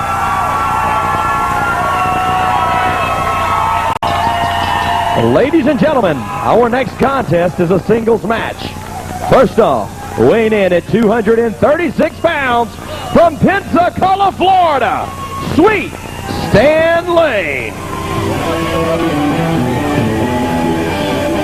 Well, I don't know how sweet Stan Lane is anymore after that heinous attack outside, but sweet Stan Lane has come into the building now, ready to go at Tully Blanchard. Star protege of the legendary Ric Flair. One half of the Fabulous Ones tag team in the early 80s, and he has great martial arts skills, and he's a pretty good solo wrestler.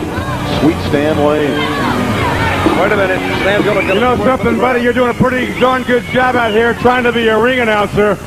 I know you're a local guy and you want to impress all your friends, but you know, a man of my accomplishments, a man who's a member of the Fabulous Ones, the Heavenly Bodies, and the Midnight Express, the only tag team to be not only the U.S., but the world WCW Tag Team Champions at the same time. I deserve a little bit better introduction than that.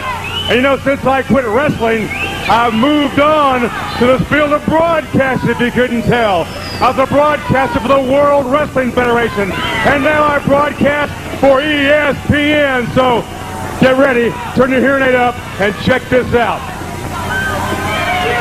And now, ladies and gentlemen, I am the original gangster of love. I tip the scales at 228 3/4 pounds. I am Sweet Stan Lane. Pretty good. Excellent. Hit your heart out, pal. Sounded just like Michael Buffer. It sounds better than Michael Buffer. The women love this guy, Sweet Stan Lane, and the kids don't, apparently. Look at him. He's still cut. He's still in great shape. He's got guns, no question about it. Ladies and gentlemen, his opponent, weighing in at 241 pounds, from Charlotte, North Carolina, Tully Blanchard. Original member of the legendary Four Horsemen with Arn Anderson and Ric Flair. Had a pretty nice entrance. Hey, Tully Blanchard! Tully Blanchard, of course. Look at Tully He has Blanchard! vengeance in his eyes. Mr. Four What happened to him Horsemen! earlier today? Brother, you don't look like a thoroughbred horse anymore. You look like a damn work mule. If you get in the ring, I'm going to ride you like Secretary. You know, this guy's preaching intense, and I'm on ESPN. You're a joke, Blanchard. Wait a minute. There's some bad blood. Stan Lane just said he's preaching intense, and he's on ESPN. Blanchard comes out and takes the initiative immediately. You know, this is one of the matches tonight that I was most interested in seeing. Because one reason, of course, turn back the clock to 1988, 1989, Mid-Atlantic. Then you had Arn Anderson, and you had Tully Blanchard, and then you had Stan Lane and Bob Eaton with Jimmy Cornette. Classic confrontations, classic battles all over the Carolinas, all over Virginia, and they've taken this in other parts of the country. But right now, Tully Blanchard, of course, he's got a score to settle with Stan Lane trying to chase him all over the ring. Got that elbow, and obviously the ladies right around the ring very interested in Sweet Stan Lane. Ooh, nice takedown there by Sweet Stan Lane. Well, how and he's showing off his physique. A modeling job by Sweet Stan Lane. You know, I think Tully Blanchard he didn't give Stan Lane the proper credit when he says when he became world champion. He became world champion because of Bobby Eaton and Jimmy Cornette. That's like really cutting Stan Lane short. I think he needs to give him a little bit more respect regardless of what happened earlier today. Oh, big hip toss by Blanchard. And we may be seeing a classic match, old school wrestling right here between these two men. Tully Blanchard, credentials speak for himself. Stan Lane, his credentials speak for themselves. And these guys are going at it tooth and nail outside the ring. They're exchanging blows. The crib is not going to, I don't think the crib is going to hold them tonight. I don't think they're going to pay any attention to the ropes and may pay little attention to the referee. Tully shaking up. Oh, he's got him by the rope. See what I mean? Yeah. They don't care. If a rope is you know what we saw earlier, what Sweet Stan Lane did when he attacked him outside when Tully came up in the limousine. So anything goes with Sweet Stan Lane. He takes out his vengeance on Tully Blanchard. Well, he came up in the old school, like do it to them before they do it to you. And he's doing it right now. Well, I think, you know, that you're going to do that. See, Rosenblum, you never had a fight in your life, have you? Have you ever been in a fight? I'm too nice a guy. See, you never had a fight in your life. See, I've fought all my life. I've fought in bars and, you know, on the side of the road. I fought in rings. I fought everywhere. You bragging about that? Well, no, but you got to, you see, because this is some tough guys. And if you're going to fight, you got to go in there and you got to get it done. He's debonair and he knows it. Sweet Stan Lane. He's got a few good moves, too. Ladies like that. You know, some guys like it, too. I think we should go there. Oh, neck breaker. A textbook neck breaker by Stan Lane. Just kicking out at the last moment was Tully Blanchard.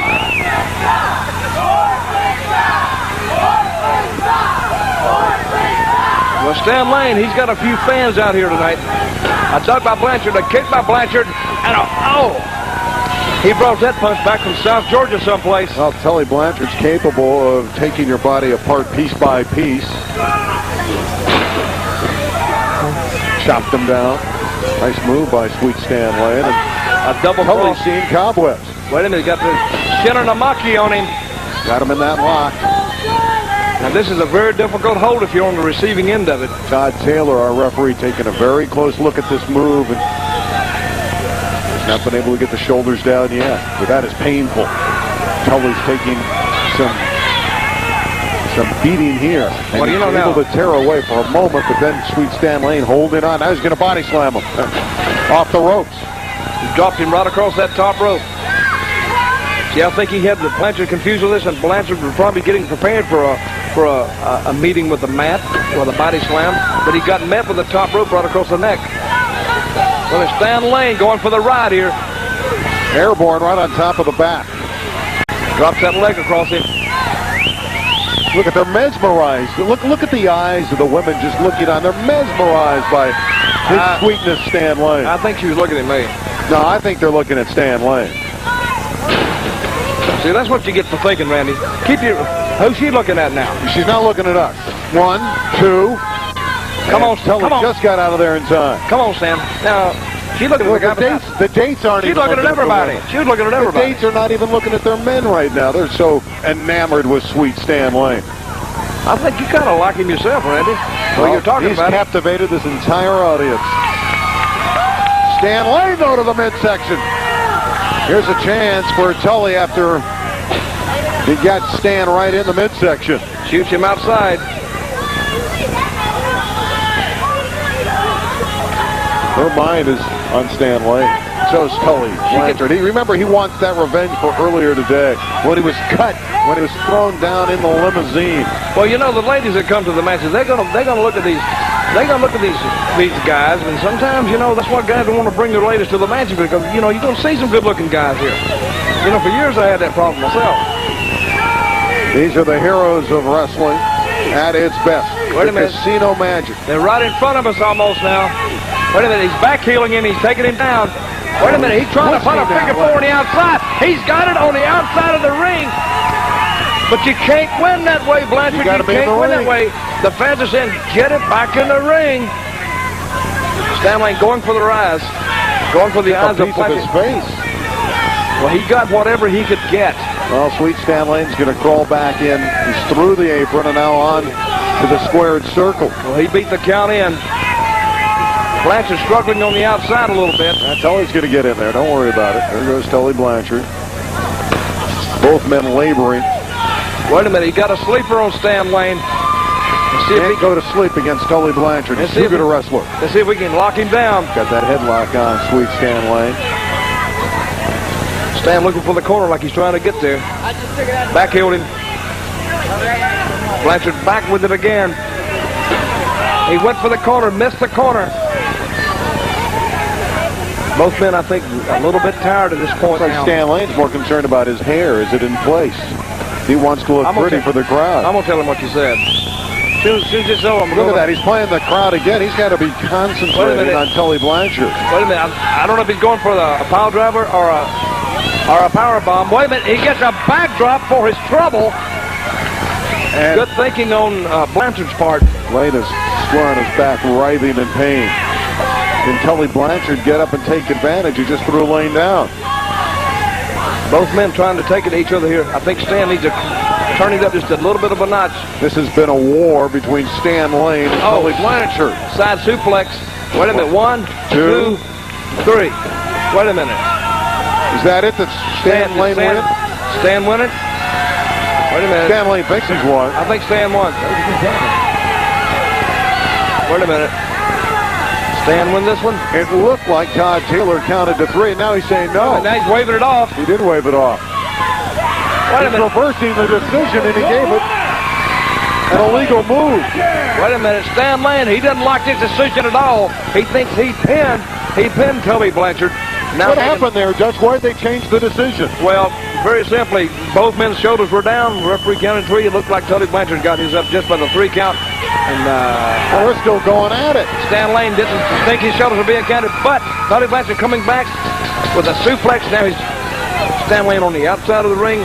In either case, fans, here on Heroes of Wrestling, right here, Tully Blanchard has just won. He's declared the winner. Tully Blanchard. Sweet Stan Lane's not happy about it, and he's already walking back into the dressing room. No, I don't think he's happy at all about it. There he goes up the ramp. He thought he won the match. There's that striking pose. Well, the people starting up the Tully chant now. Jam-packed crowd here, ladies and gentlemen. Casino Magic, base St. Louis, Mississippi for the first Heroes of Wrestling pay-per-view. And the fans here getting their money's worth. Let's look, and we'll see exactly what happened here. Randy Rosenblum.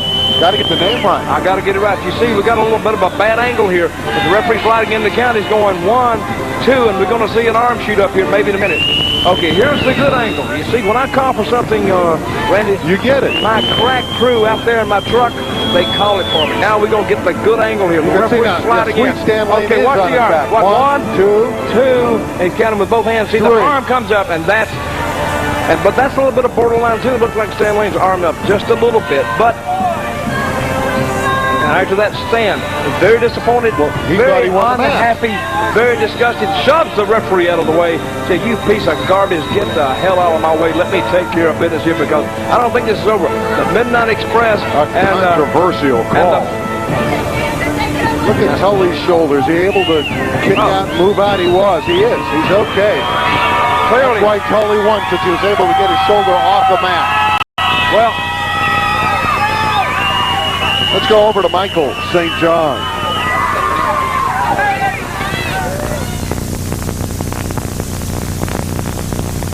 The problem with Jake the Snake, and especially that snake. Hey, I don't have a problem with Jake the Snake Roberts, but this isn't the San Diego Zoo. I don't want to see any giraffes, or rhinoceroses, or pythons, or cobras. This is a wrestling match, right, Bundy? You know, son, you talk about problems. Jim the Anvil Neidhart and King Kong Bundy, we don't worry about problems. We worry about solutions. Don't worry about that slimy snake, Anvil. We'll take care of that. Well, you'll have your opportunity, Jake the Snake Roberts. Jim the Anvil Neidhart. Wow, these guys, it's getting crazy back here. Back to you. Ladies and gentlemen, our next match will be singles competition. It features the big men. First off, coming to the ring, weighing in at 345 pounds, from the main streets of Chicago, Illinois, please welcome the One-Man Gang. The One-Man Gang earlier today was out at a bout here at the Casino Magic. Then he went into the corner by himself for hours. Look at that. Just contemplating what he was going to do to Abdullah the Butcher. Look here, this guy here is a local favorite here in the Casino Magic. here, 6'9", South Mississippi. 360 pounds. Oh, he's huge. He's huge. But look at him coming to the ring. This guy here, he's Brutality Incorporated. This guy here, look at him. I mean, you know, how would you like to meet him just anywhere? I would like to meet him behind, if he was in jail and I was on the outside, I still wouldn't want to meet him. Said he's going to take the Butcher out. Well, a lot of guys have tried to take the Butcher out. This is another match that I was very interested in seeing, guys. I'm going to tell the fans at home, there come some chairs in the ring right now. This game, you know, you said he sat in the corner. You know, he's contemplating. He knows when he's going into battle. And these are two animals going at each other. Abdullah the Butcher and the one-man gang. Brother, I'm here to see this. If I wasn't on this program, I would have bought a ticket to see this one, or I'd have sat at home and I'd have watched it on pay-per-view. I want to see this match here. No telling what could happen in this match with two maniacal, crazy people. A little bit earlier, we caught up with the one-man gang and caught his comments about this upcoming match. Abdullah the Butcher! The one-man gang is looking for you! No mercy will be given! And when it's all said and done, you, Abdullah, will be another victim! This is not going to be for the weak of heart or the weak of stomach! Because I, the one-man gang, am taking you out once and for all!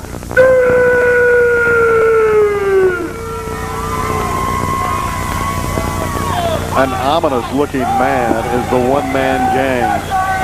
And for you hardcore fans out there, this is going to be probably one of the... And his opponent, who will be accompanied to the ring by his manager, Honest John Cheatham. Ladies and gentlemen, from the Sudan, Abdullah the Butcher. Crazy. Abdullah the Butcher goes by Abby.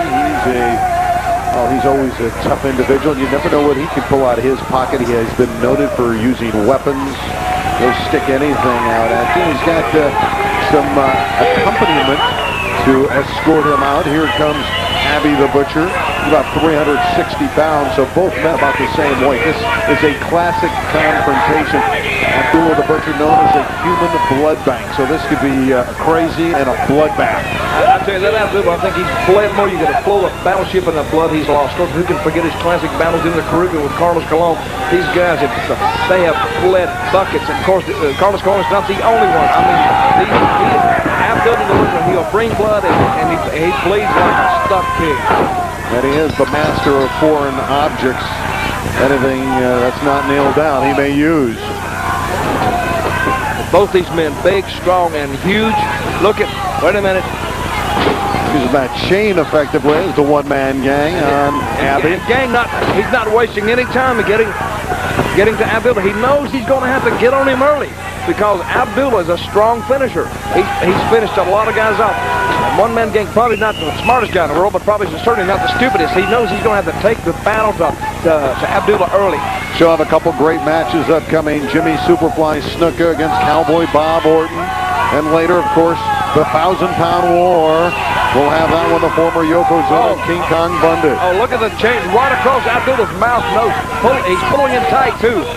They're right above us right now. They're right above our broadcast booth. One-man gang, of course, like I said, a local favorite here. And there's already blood coming out of one-man gangs.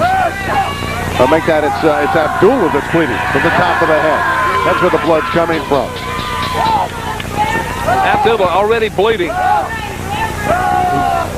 Working that chain around the mouth. Around the mouth. It looks like he's almost got him. Look at that. Look, the blood already coming off the back of his head. Looks like he's almost he's like a horse he's trying to ride and putting a bridle in his mouth. Well, the wild man from Sudan is taking a beating. I'm going to tell you, Randy, you better be ready to move. These guys. That's over 700 pounds combined. I am going to move. We might not have audio. There goes the chair right on top of his head. Oh, a violent move by the one-man gang. Dutch is coming back into our location. He moved out of harm's way. One-man gang, look at that. Oh, that's a sick sight. Punishing attack so far from one-man gang. Well, I was trying to move her. Randy, and I had a little audio problem here. I kicked my connection loose, but I'm ready now. Abdullah the Butcher, a lot of blood already coming from his head. This is not a pretty sight. Well, nobody said it. Didn't I tell the people that if you didn't like it, If you didn't like it, sort of turn away from your screen. For the hardcore fan, though, hey, this is what you like. This is what you're getting here on Heroes of Wrestling. Abdullah the Butcher, one-man gang has really opened him up. Should be called one-man chain gang, the way he's going tonight with that chain. Wrapping it around the ropes, and now he wants to get it around the neck of Abdullah the Butcher. Now he's working on the eyes. He's working just on the face of Abdullah. I mean, you can't hurt the face anyway. But he's getting kicked repeatedly by one-man gang. He got the chair now. Here comes the chair, you're right. Right on the throat.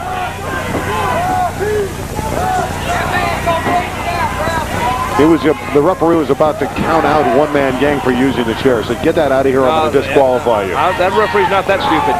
That referee's not going to get that chair out of there. That chair should not be up there.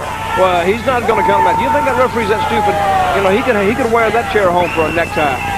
Let him tell one-man gang he's going to disqualify. Well, the chain gang is working so far, right on top of the mouth. I don't know how he can breathe, Abby. See, these men agree that if any... How can he breathe? Well, I guess through his nose, I guess. I don't know if you can breathe the best way you can. You breathe the best way you can get by in these battles like this. This has been a violent bloodbath so far, dominated by one-man gang. Well, if it had to be awarded on points right now, you'd have to give it to one-man gang. One-man gang spraying perspiration right on top of the head, right where he's bleeding. He's going to take full advantage of that cut, is one-man gang. You see the skull and crossbones gracing one-man gang's outfit here tonight. She's going to sit on him on the ropes. That's 300 and some odd pounds sitting on it. You can't breathe. People got their cameras out here tonight, knowing this is an historical event in the wrestling profession. Oh man, it's just dripping. One-man gang is quicker now. He used to be 425 pounds. He's down to a spelt 360. Wait a minute. Oh, come back. Oh, he got him right in the throat with that right hand. The people come to their feet now. They come up. Abdullah the Butcher was a legend in Japan. He tore through that country like Godzilla, went through Tokyo, and now he wants to tear through the one-man gang. Okay, we're being joined here in our broadcast booth by Honest John Cheatham, the man who accompanied Abdullah the Butcher to the ring. Honest John, can you hear me? I can hear you just fine. Let me tell you something. I did not come from Paducah, Kentucky to lay down. There's people in this room. There's people watching this pay-per-view that have idols. And let me say this tonight, Abdullah's here to take out their idols. He got him with the fork. Look at that. Abdullah's got the fork. Oh, and now he's cutting up the one-man gang. But just bringing back justice. There is no justice with the fork in the middle of the ring. Anything goes here. Wait a minute now. Not right. Now look at gang, the blood pouring. The blood pouring off him. Now we said at the outset, these guys are human blood banks. Blood and mayhem. That's been the defining moments of this match. There's one thing about Honest John from Paducah, Kentucky. Abdullah the Butcher does not like idols, and he understands in this arena, people idol this man. Butcher is here to take away their idols. Well, he's doing a pretty good job of it, Honest John.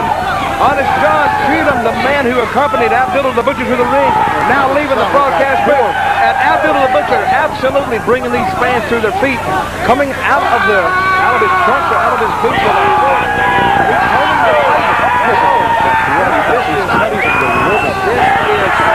This is disgusting. The blood is pouring off one-man gang, and repeatedly getting jabbed, getting stabbed with that fork. I think mayhem is an understatement. Now he's going back to the chair. Right on the backside and off the left arm. And out of the top of the head with that fork.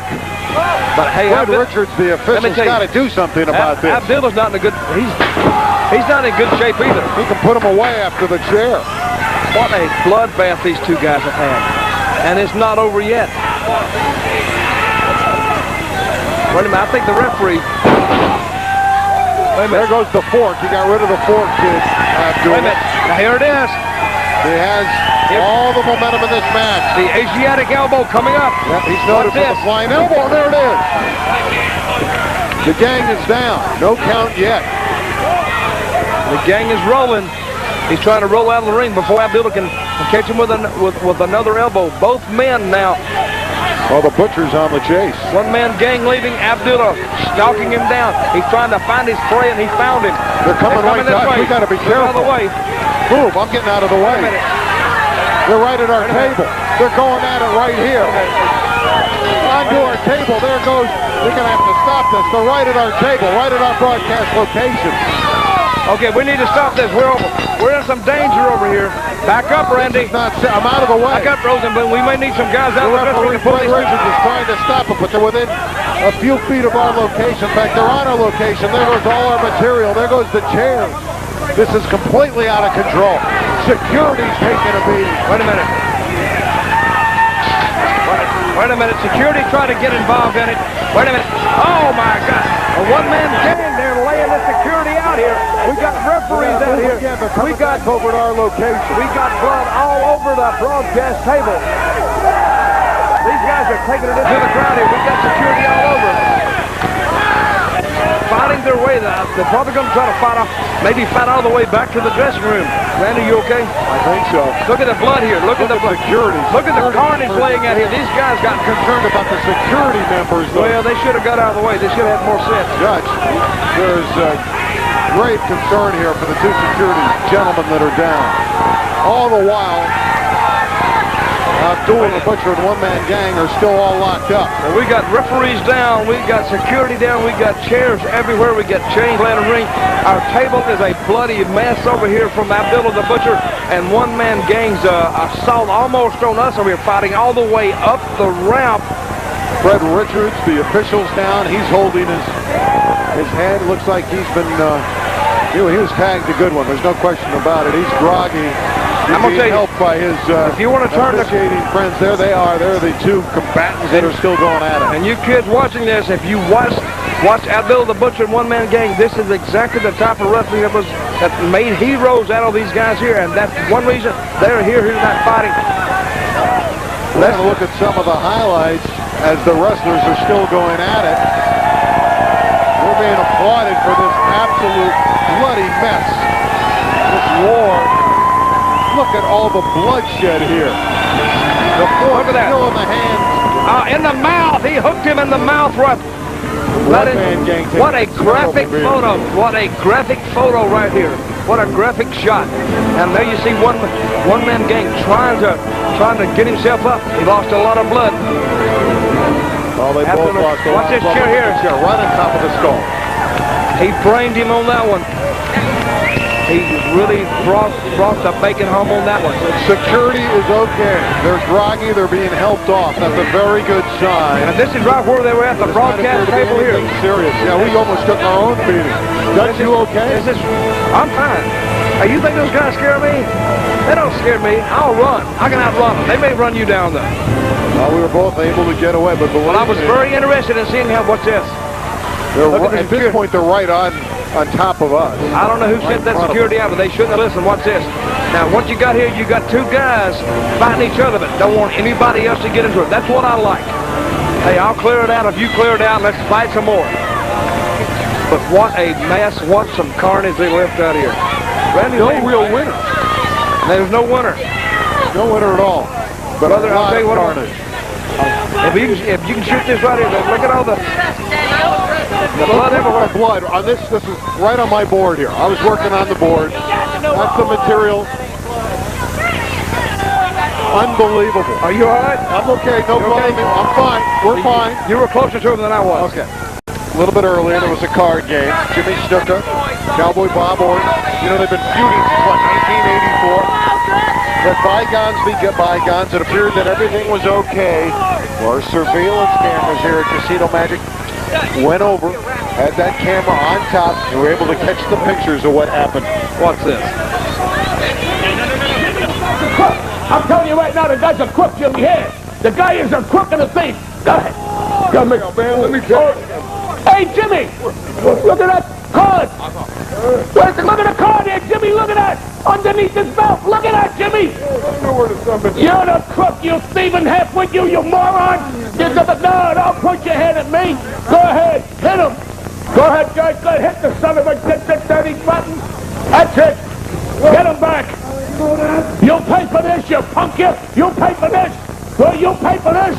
You ain't cheating me. Go ahead. You ain't gonna cheat me. You dirty moron, you. Superfly Jimmy Snuka gets his chance against Cowboy Bob Orton momentarily. Captain Lou Albano, the commissioner of Heroes of Wrestling, joined us. Let's hear your comment. Well, first of all, I feel very honored to be the commissioner here, and I'm going to tell you right now, brothers and sisters, wrestling fans throughout the world, 48 years of experience, I will call it like I see it. There'll be no favorites, no partiality. I'll do what I got to do. But tonight, the main thing at hand is the main man, Jimmy Snuka, that flies off the top like a bird, baby, like a bee. Oh, unbelievable. He's up against Bob Orton that's made some very derogatory remarks about us. He's a liar, he's a cheat, he's a sneak, and got the brain of a BB. And I want to tell you right now, Bob Orton, if you're watching us here, we're ready for you. We're prepared. My man can suplex from his knees, brother. He's so good, so fine. He's so sweet. This is the man of the hour, the man of the power. I'm Captain Lou, and I'm telling to you, look out, look out, look out, Bob Orton, because we're ready, baby. We're ready. The match coming up, Cowboy Bob Orton against Jimmy Superfly Snuka. Watch it, Snuka. Watch it, Snuka. Watch it, Snuka. We're coming, baby. We're coming. Obviously, after hearing that from Captain Lou and not much from Superfly Snuka, Cowboy Bob Orton would have a response. So we solicited the response from Cowboy Bob Orton. You know, here I go, trying to beat a man in an innocent game of cards. Albano, I don't know how you do it, man. Snuka, I know you ain't got the brains. But Albano, how you got that card? How you slipped that card in on me? I don't know, baby. And then stand up and accuse me, Cowboy Bob Orton, of cheating? No way, baby. But I'll tell you what you have done. You've got the Cowboys to enter up. Can't wait to step in the ring with you, Snuka. And Albano, stick your nose in there one time. I'll slap you, boy. Ladies and gentlemen, please welcome to the ring from Kansas City, Kansas, weighing in at 245 pounds, Cowboy Bob Orton. Cowboy Bob Orton, a legend, following his father's footsteps, Bob Sr., noted as a brawler, a punching kick wrestler. Well, you remember him, Roddy Piper's bodyguard ace in WWF, coming into the squared circle.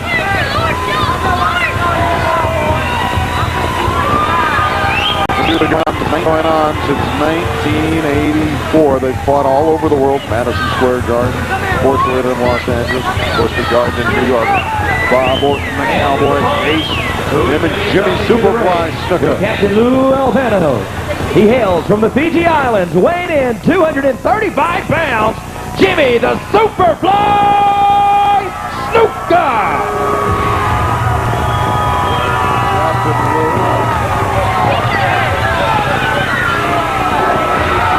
Captain Lou leading him out. Of course, he's the new commissioner of Heroes of Wrestling. And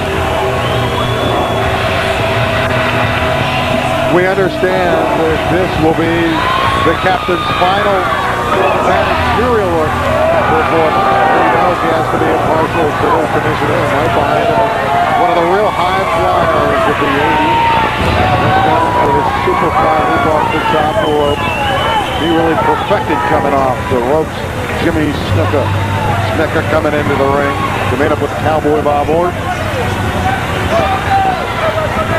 They have been nemesis for a long time. We get back to 1984. Captain Lou knowing this is it for him as a manager. We've been anticipating this one since the card game when we saw that video earlier, knowing that the feelings were running high.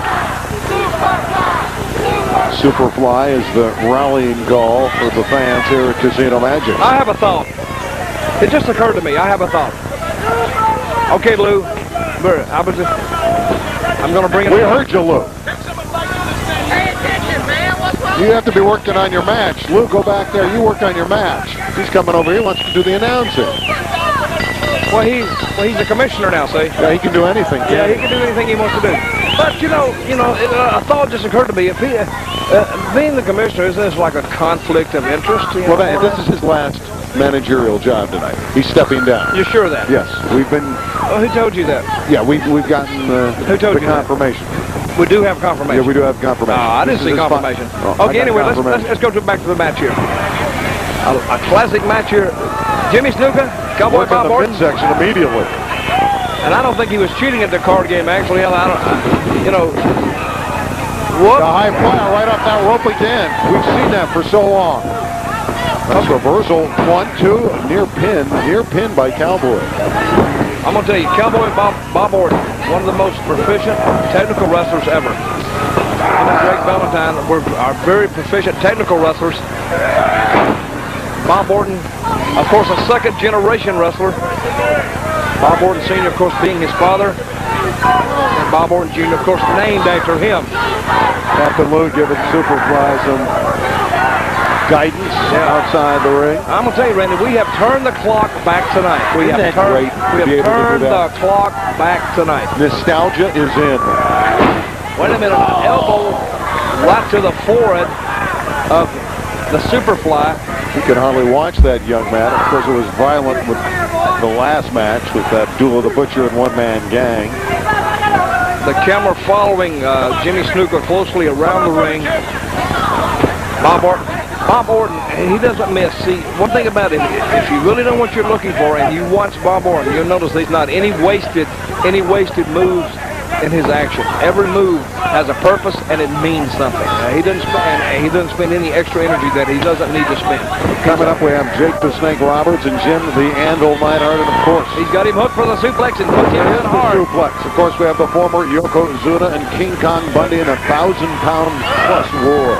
Actually, it's closer to 1,100 pounds as Cowboy Bob is flexing. I'm still recovering from the one-man gang Abdullah encounter that you fans just saw previously. Here's a slam coming. Oh, he puts him down hard again. Now, I don't know how many slams Snuka's going to be able to take like that.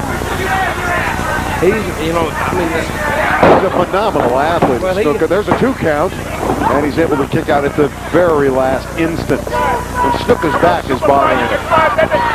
And he gets hammered right in the back with that leg. We're yelling Superfly here. That's what he's working on. Bob Orton Jr. working on the small of the back of Superfly Jimmy Snuka. And if he keeps that up, Snuka's going to have a hard time continuing, or at least maintaining 100% effort in this match. Well, Snuka's a man with amazing reserve. So he's tough, and normally he can wear opponents down, but he's taking a beating at this stage, and he has to call upon all that reserve. Well, he may have to call upon some of that experience, too. Bob Orton's going to call upon all of his. Wait a minute. He picks him up over the top, and the grandmama's house we go, puts him down hard again on the small of the back. He needs a chiropractor right now. There's 1, 2, and another kick out at the last second. A 2 count as Snuka's experience is saving him here 2 or 3 different times. Okay, let's face it, Randy. These guys are older. They're not in their 20s anymore. They're not even in their 30s anymore. But let me say, these things hurt, and they hurt worse than when you were younger. Let's not tell a lie. Let's tell the truth. These guys are older. All these heroes of wrestling are older guys. So that's why they don't have to wrestle harder. They have to wrestle smarter. But it still hurts more. So we're going to see. But I'm going to tell you, if you're looking for just for an even par match, this match, both men basically been in the business about the same amount of time, about the same age. So basically, they're still paired up. And we're going to see right here in just a little bit who's going to win this match. And they know every move of one another. They've been in battle for so long, and they've been nemesis for so long. So there's no surprises with Snuka and Cowboy Bob Orton. Oh yeah, there's a lot of surprises. You see, Randy, that's what I disagree with you. See, you're trying to call this like some stupid UCLA Oregon basketball game or football game. No, this is wrestling. Anything goes. The last match should have told you that. The last match should have told you that. If anything goes, anything can go, but they've seen it all. They've been in battle at war for so many years. Come on, 16 years. You know, I've been pretty nice to you so far, but I tell you, I just got to make a stand here. You know, I try to act like a gentleman, but you know, Mr. Rosenblum, you're kind of wearing on my last good nerve. Well, Dirty Dutch Mantel, I got to tell you, these guys have been battling for nearly 16 years. We're going into a new millennium. There's very little that these two don't know about one another. In your opinion? In my opinion. Okay, then let's clarify that. Let's validate that last statement. I've been validated. But I went to law school, so I know how to do those things like that. Okay, right here you see Bob Orton, of course. Now I want you to look in the, if the camera get in there close on Orton's face, Orton is a very methodical. They're coming in there, and he's trying to wear Jimmy Snuka down because he's on top. Now, who's going to expend more energy, the man on top or the man on the bottom? The man on the bottom, and that's what makes Orton such a good technician that he is in the ring. Cowboy Bob Orton, crafty, cagey wrestler, has all the scientific wrestling skills. He's been around a long time. And there's Captain Lou, newly appointed commissioner here. playing the camera. He should be helping Snuka at this point, who's taking the brunt of this assault from Cowboy Bob. He's trying to work on that arm. Doing a good job of it. Yeah, he's doing an excellent job of it. And the elbow on the arm. Cowboy Bob is so far dominating this match. Well, here we go. More of that rude Mississippi behavior down here. Well, Cowboy Bob is not the wrestler that the fans are siding with. They want Snuka to get out of that hole. Well, I'm sure Jimmy Snuka would like to get out of it himself. Well, Snuka's not been able to get to the ropes. We've seen him do so much damage from the ropes over the years. And that's because Bob Orton, using all his 20-some-odd plus years in the wrestling profession, bringing all of his experience to the forefront right now. And he's doing one hell of a job of it, if you ask me. But you didn't ask me, did you? But I'm going to tell you anyway. Well, Cowboy Bob right now is holding all the cards. Because he's the ace. He's the ace, and like Jimmy Snuka right now is like winding up, and he's like the 3 o'clock. Another chop to the head. That big windmill, the chop to the top of the head. You can see that Snuka. Oh, now this is going to do some damage here. He's taking a beating. This is going to do some damage. What's this stomp? He does it again. Captain Lou, he's not doing much there as the manager. He's walking away in the background.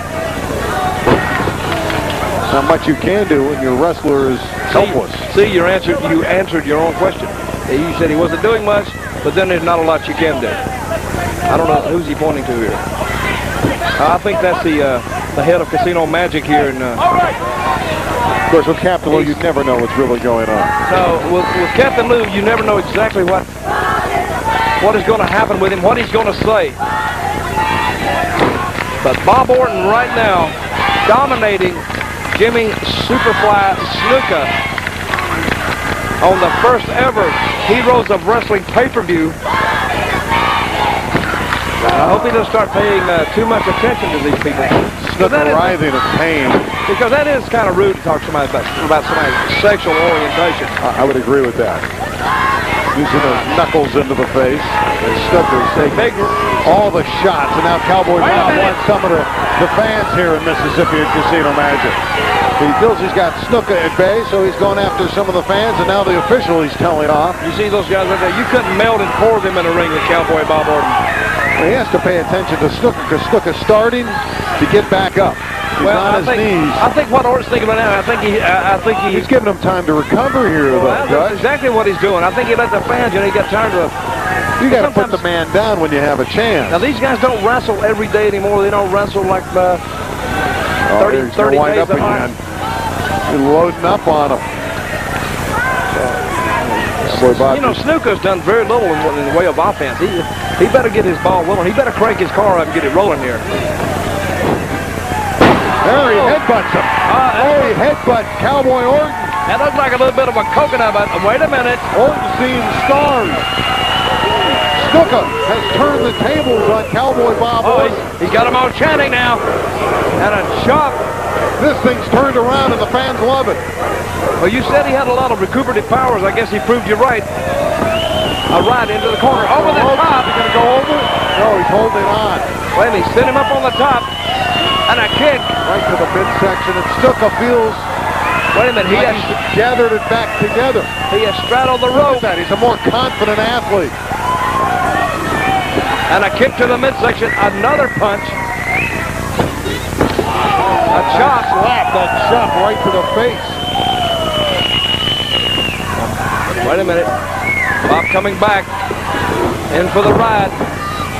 Collision there. A double collision. Wait a minute. He fell on top of him and see if the referee counts it down. They both look down. They're both down. 1, 2. Nope. Wait a minute. Oh, that was close. Very close. That was, wait a minute, that referee, I think he give Jimmy Snuka a little bit of the benefit of the doubt there. He come down and saw it move. I think he's got quick reflexes, that referee. Both men are exhausted at I this think we better watch Snuka here. You know, Snuka may have been had something to do with these referees, too.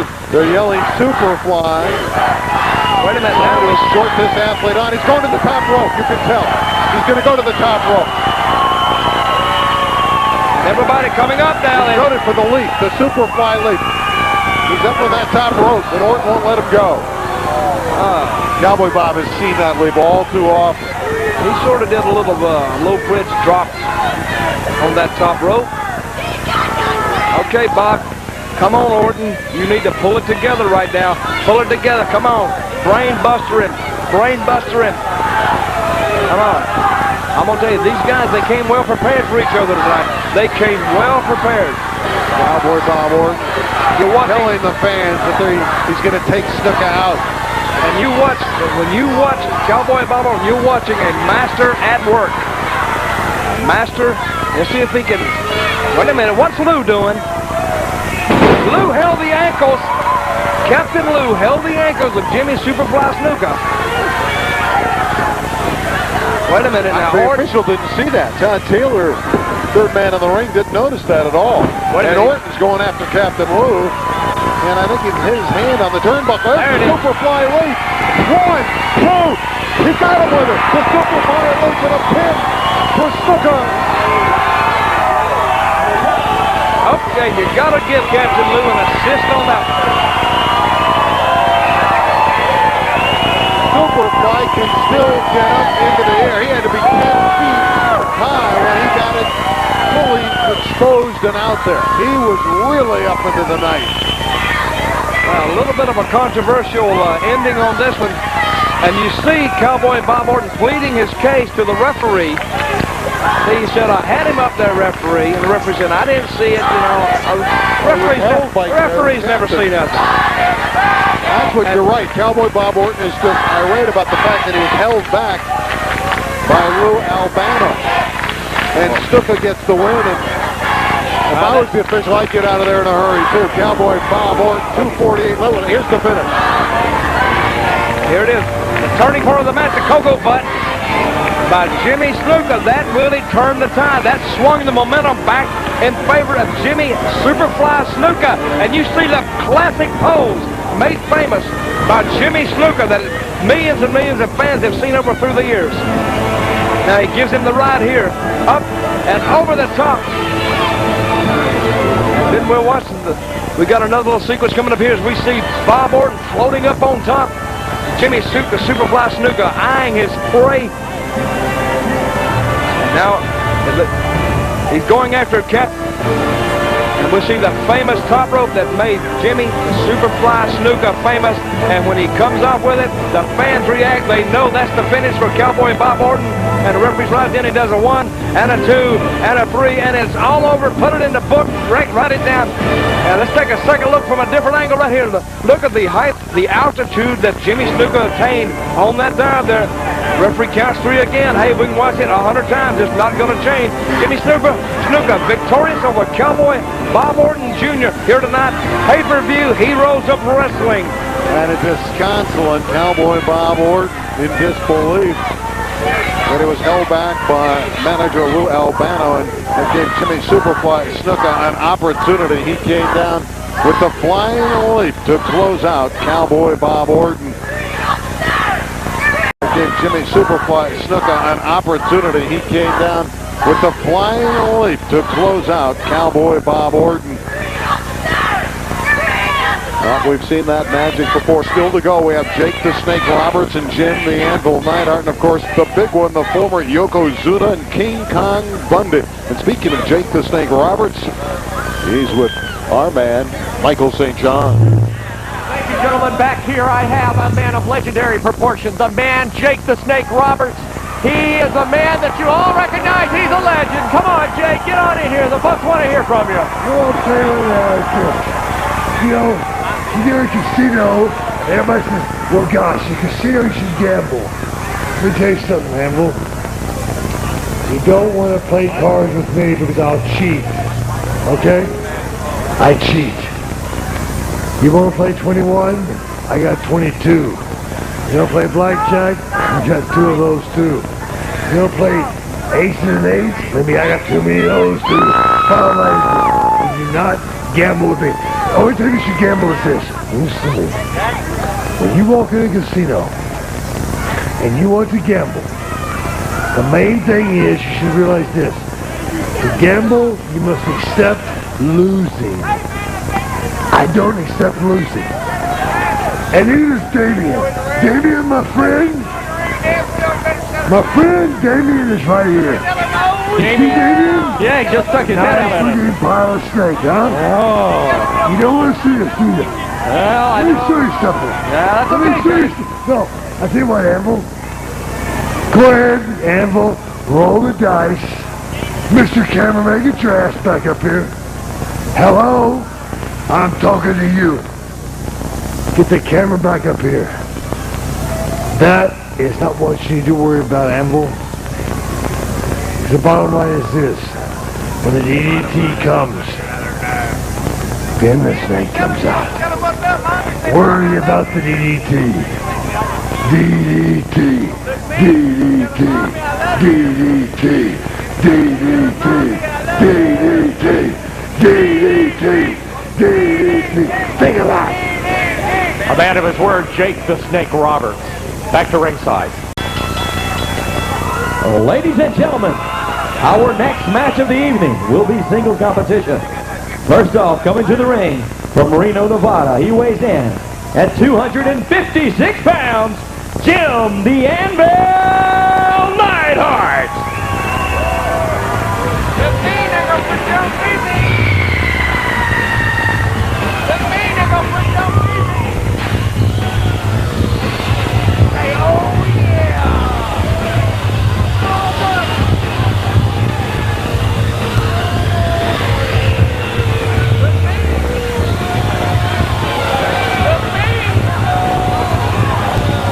Little suspense here waiting for the Anvil, the former track and football star at UCLA. And here he comes, played with the Oakland Raiders and also the CFL, professional football. One of the most powerful men in wrestling. This guy is known for his thunderous power slam.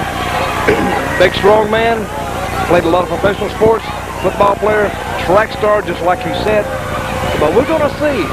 Because he's facing a man tonight that I've known for many, many years. And I've also known him to be, and I've said this before, and I'm going to say it again, one of the most evil minds to ever grace a wrestling ring. This man thinks wrestling 24 hours a day. He thinks it even in his sleep. And when he has a nightmare, it's about wrestling. And when he has a nice dream, it's about wrestling. But rest assured, this guy, when he comes down, a master technician, thinking wrestling all the time. He's going to be accompanied to the ring by his little friend, Damien. He weighs in at 260 pounds. Please make welcome Jake the Snake Roberts. Now listen to this crowd now. Jake the Snake, almost locally grown here in Biloxi, Mississippi. And he's making his way down to the ring. Look at that face. That face there, believe me, has concocted up some vile In the bag is Damien, the 14-foot python. He'll bring that into the ring, and of course, if he wins, you know, he'll just lay it right over his opponent, Jim the Anvil Neidhart.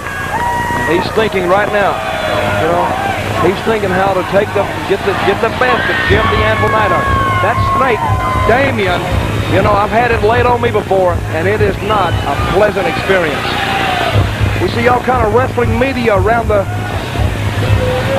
ring tonight. We see Pro Wrestling Illustrated, Wild Magazine. We see a lot of people represented tonight from the wrestling media. Flash bulbs popping all over the place. And a lot of print writers, a lot of internet people around here tonight. But this right here, this is the heart of Snake Country right here. Well, this is an historic night, the first ever Heroes of Wrestling. And Jake the Snake Roberts, very, very crafty, maniacal, devilish, and calculated. Wait a minute, he walked back to the... one of his great calculations is to have that snake with him. Wait a minute, he walked back... Look, to me, this has got to be a psychological blow, if you ask me. Exactly what it is. He left Damien at ringside, knowing Jim the Anvil Neidhart is not going to mess with that snake. He can leave the snake there. The snake is unprotected, but the snake can protect itself. Well, the Anvil does not appear to be bothered by it all. Well, he's raising his arm saying, this doesn't bug me one iota. Well, it shouldn't bug him because the snake is still in the back. Yeah, he's still safe. Here comes Jake the Snake Roberts back. Trying to win the battle of the psychological warfare here. Jake the Snake, if you ever heard the story of his life, he's led a very interesting life. And he'll tell you by his own admission, he's made a lot of mistakes. And everybody makes mistakes. Jake has made probably more than his share, but I'm going to tell you, the people here, they love Jake the Snake. He was one of the first to come to Casino Magic. He's been waiting a few days for this match, just waiting to get at Jim the Anvil Neidhart. Of course, Anvil, again, one of the most powerful men in all of wrestling. Still at a little older age, he still can throw you all around the squared circle. Of course, the brother-in-law of Bret Hart, Davey Boy. Wrestling background, of course, trained by the legendary Stu Hart in Calgary, Canada. Of course, Jake the Snake, no stranger, even as a small child. His father, a professional wrestler, Grizzly Smith, 6'10" Kentuckian. David Xennial is the third man in the ring officiating this match.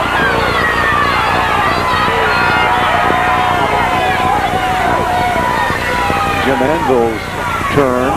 Jim Anvil Neidhart to work the crowd. Now, I've said this before tonight, but if you tune in late, fans, you're looking at guys who, you know, you see WWF, you see WCW, you see the big surge of popularity that professional wrestling is enjoying today. These are the guys, along with me and everybody else here in this Heroes of Wrestling card, that made all this possible. Jim the Anvil Neidhart, of course, a big star in the WWF. Jake the Snake Roberts, Intercontinental Champion with the WWF and wrestled in every regional territory in the United States. These guys have paid their dues. And now they're coming back and they're giving the fans another look at them.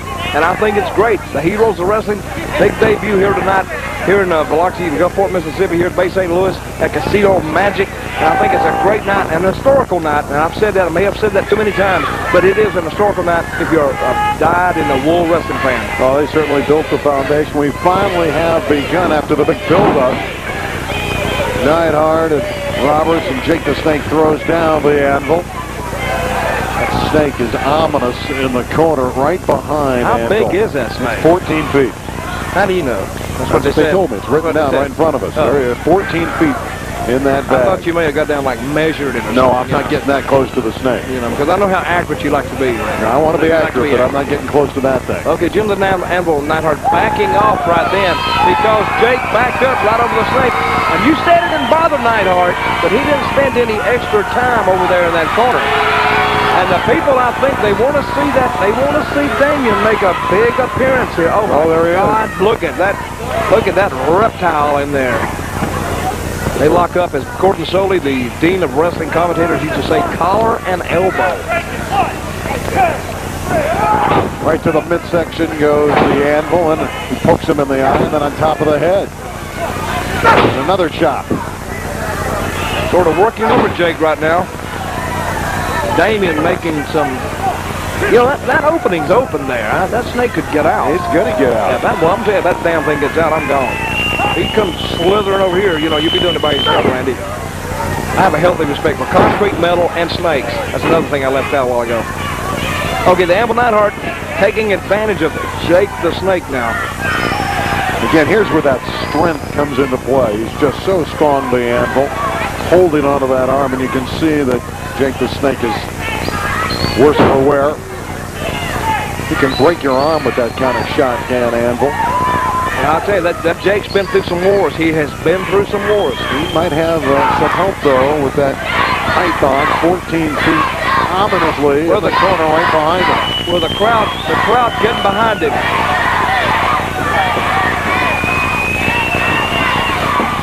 Wait a minute. Nice reversal by Jake the Snake Roberts, and then he's reversed. Good elbow by Jake the Snake Roberts.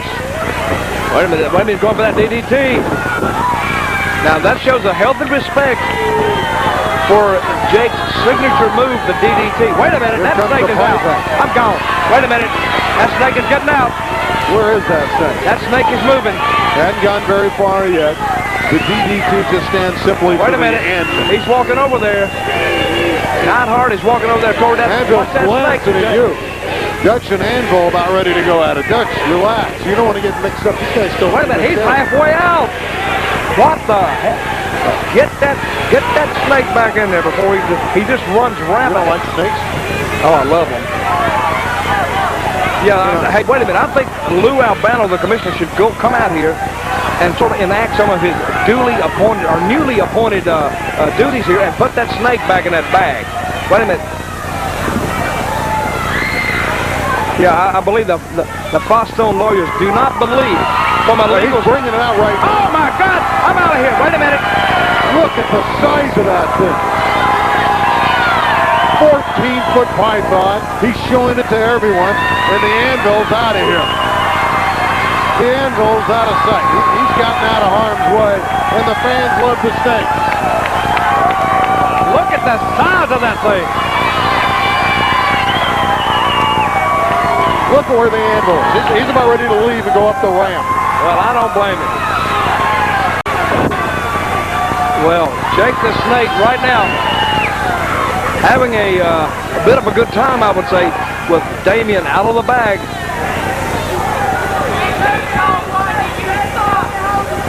Well, I don't know. I think, much venom now look in at that snake? Well, what I know, I look like I'm some kind of snake doctor or something. How do I know? Wait a minute. Now look at that. Look at that. Look at that.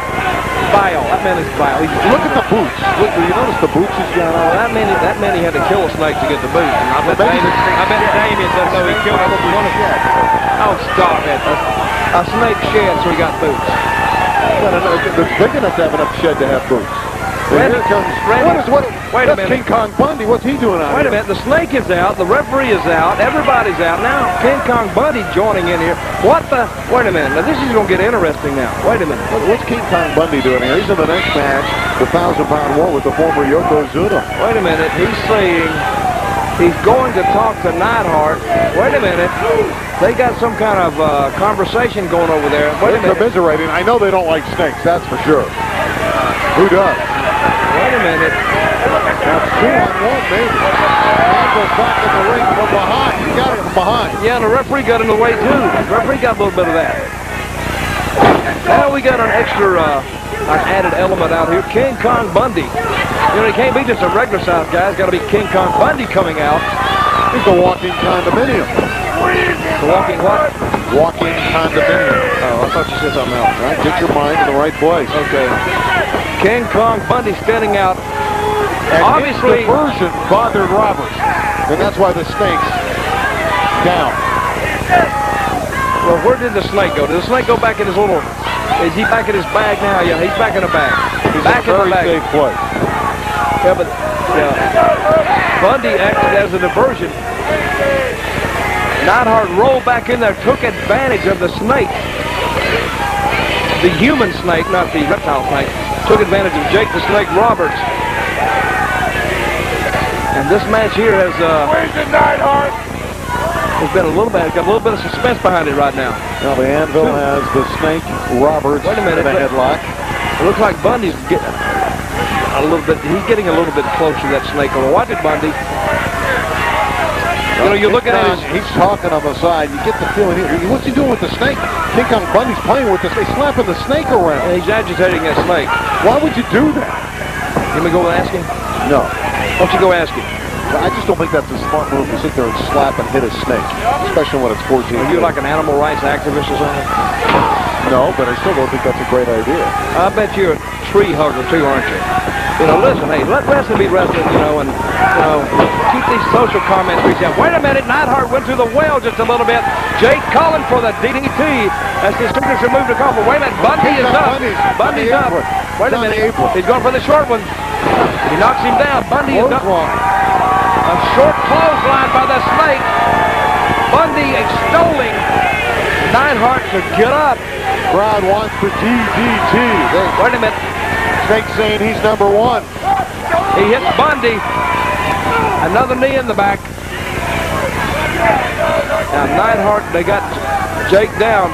Wait a minute, Bundy coming into the ring now. This is unfair, 2-on-1. Bundy's too big a man.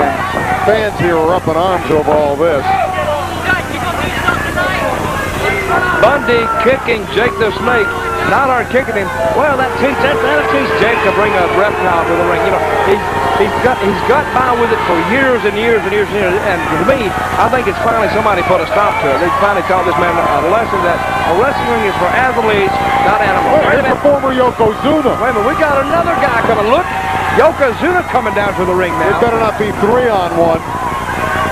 Well, we don't know his intent when he's coming to the ring. Now look, he is. He needs to help Jake the Snake Roberts.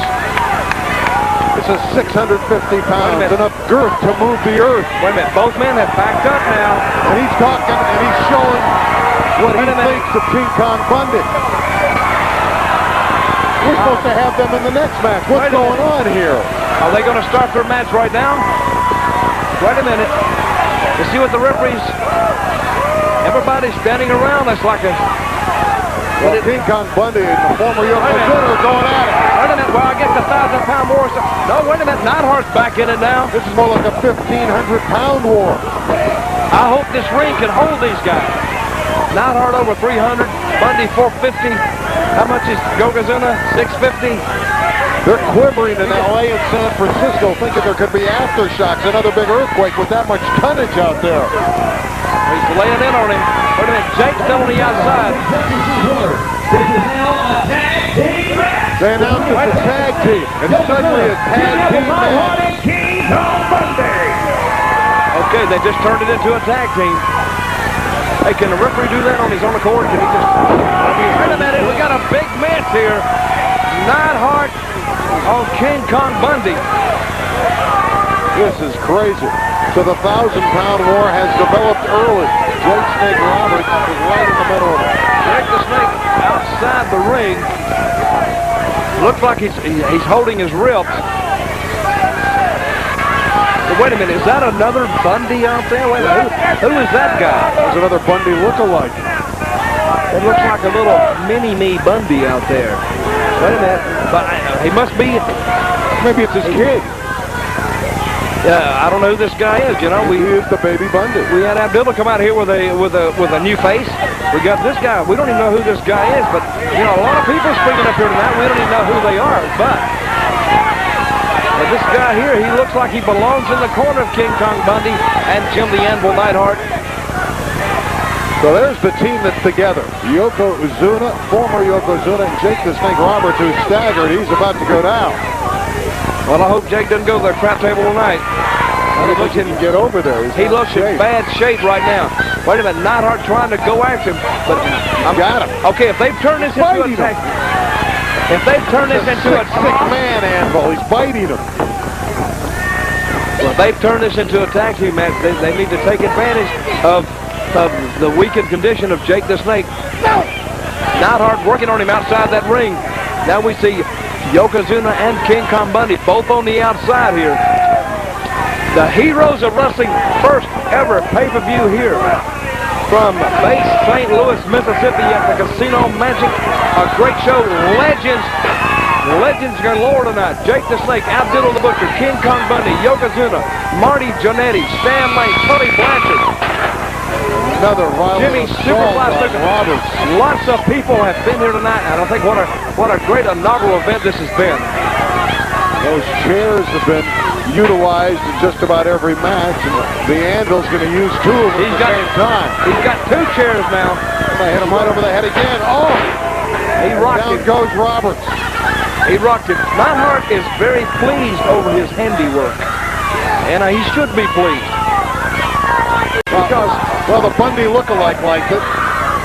Climbing back up his Anvil. Wait a minute. Having a few words with some of these southern Mississippians down here at Casino Magic. Jake the Snake is taking a terrible beating. Jam-packed crowd here now. Enjoyed a great night here. Bundy now going after Jake. He's got the chair. The man in the force, he hits him. Oh, that was unbelievable. I think Jake may have some brain damage, if he did have some already coming in. But I think he's sort of advanced his brain damage. Yeah, that's not real good for your mental capacity. Randy, I don't know if you know that. It's not good for your lifespan at all. Yeah, I don't know if you know this or not, but getting hit in the chair is not a good thing to have. No, I don't think it's it's sort of bad. I wouldn't recommend it to anyone at home. Kids, remember, if you're watching this, don't go hit your little brother or your little sister with a chair. Don't do it. Because Mama might pull off a limb off a little tree up there and wear you out with it. I ever see the man with no name. I got to get this in, Doug. The new commissioner said this is not, he's made a statement, this is not for kids at home to try. We don't want that.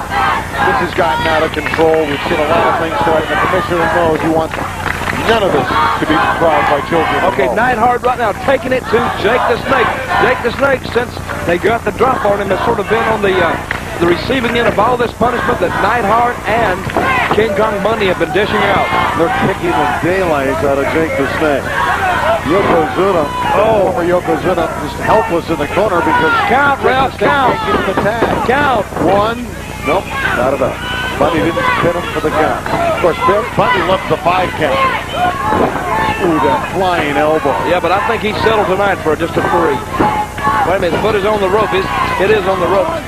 And the man with no name out there, the mini Bundy, he tried to push the foot off. There's the tag, so the Anvil's back in. He needs, and now this is a tag match, like they said, and I'm sure it is. Yokozuna in the corner. Jake needs to make a tag to him. Well, he's got to get over into the corner. I don't think Jake knows where he is. You got the 2 big guys, King Kong Bundy and former Yokozuna, in their respective corners. Yeah, but we need to settle this 1,000-pound war because you got the 1,000-pound war guy standing in the corner. We need to settle this. I don't think they're going to fight the way things are going now. This has become a tag team event. And the former Yokozuna and King Kong Bundy aren't close to one another. They're going to strip him naked before the night's over. Both boots are off now. Laying on his 2 count. Kicking out at the last moment was Jake the Snake Roberts, saving it for the time being. They're taking turns. Bundy will say, here, wait a minute. You work on him. He low-bridge Bundy.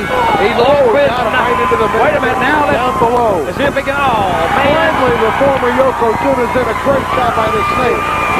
Oh, he sent him flying. Bundy down. Neidhart getting something. He's getting hammered by Yokozuna, but the 1,000-pound war, how are we going to settle that? He's the size of Mount Fuji, and he is hammering the Anvil into submission. And he's erupting right now, too. All the while, Bundy and Jake the Snake are mixing it up. He's got him in the short ribs again. A big splash. 500 pounds. 1, 2, 3. Okay. Bundy pinned him. They got him. King Kong Bundy to win. Excellent. Excellent, King Kong. An excellent. Ladies and gentlemen, your winner, Jim the Anvil Neidhart and King Kong Bundy. So the Anvil Neidhart and King Kong Bundy on the pin on Jake the Snake Roberts and the former Yokozuna. And Bundy and Neidhart. But what about the match between King Kong Bundy and the former Yokozuna, the 1,000-pound plus war? Wait a minute, they got the little Bundy in the ring now. I guess that's his name. I don't know. We named him Little Bundy. They want the DDT, the finishing shot that would be applied by Jake the Snake Roberts. Wait a minute, it doesn't look like Bundy and Yokozuna are coming back to try to save this guy. Wait a minute. The little Bundy may take the ass kicking that they wanted to give to that's painful. That's hard to watch. I couldn't get it out in anticipation of what was going to happen. That's a 650-plus man right there, and Little Bundy is in plus man right there, and Little Bundy is in desperate need Wait a minute. of help. Wait a minute. Don't do it, Jake. Oh, here comes the python. Wait a minute. He laid the python on. Like ate that guy. Probably just started chewing him, and the snake's got a big belly after about 10 minutes. I would want to be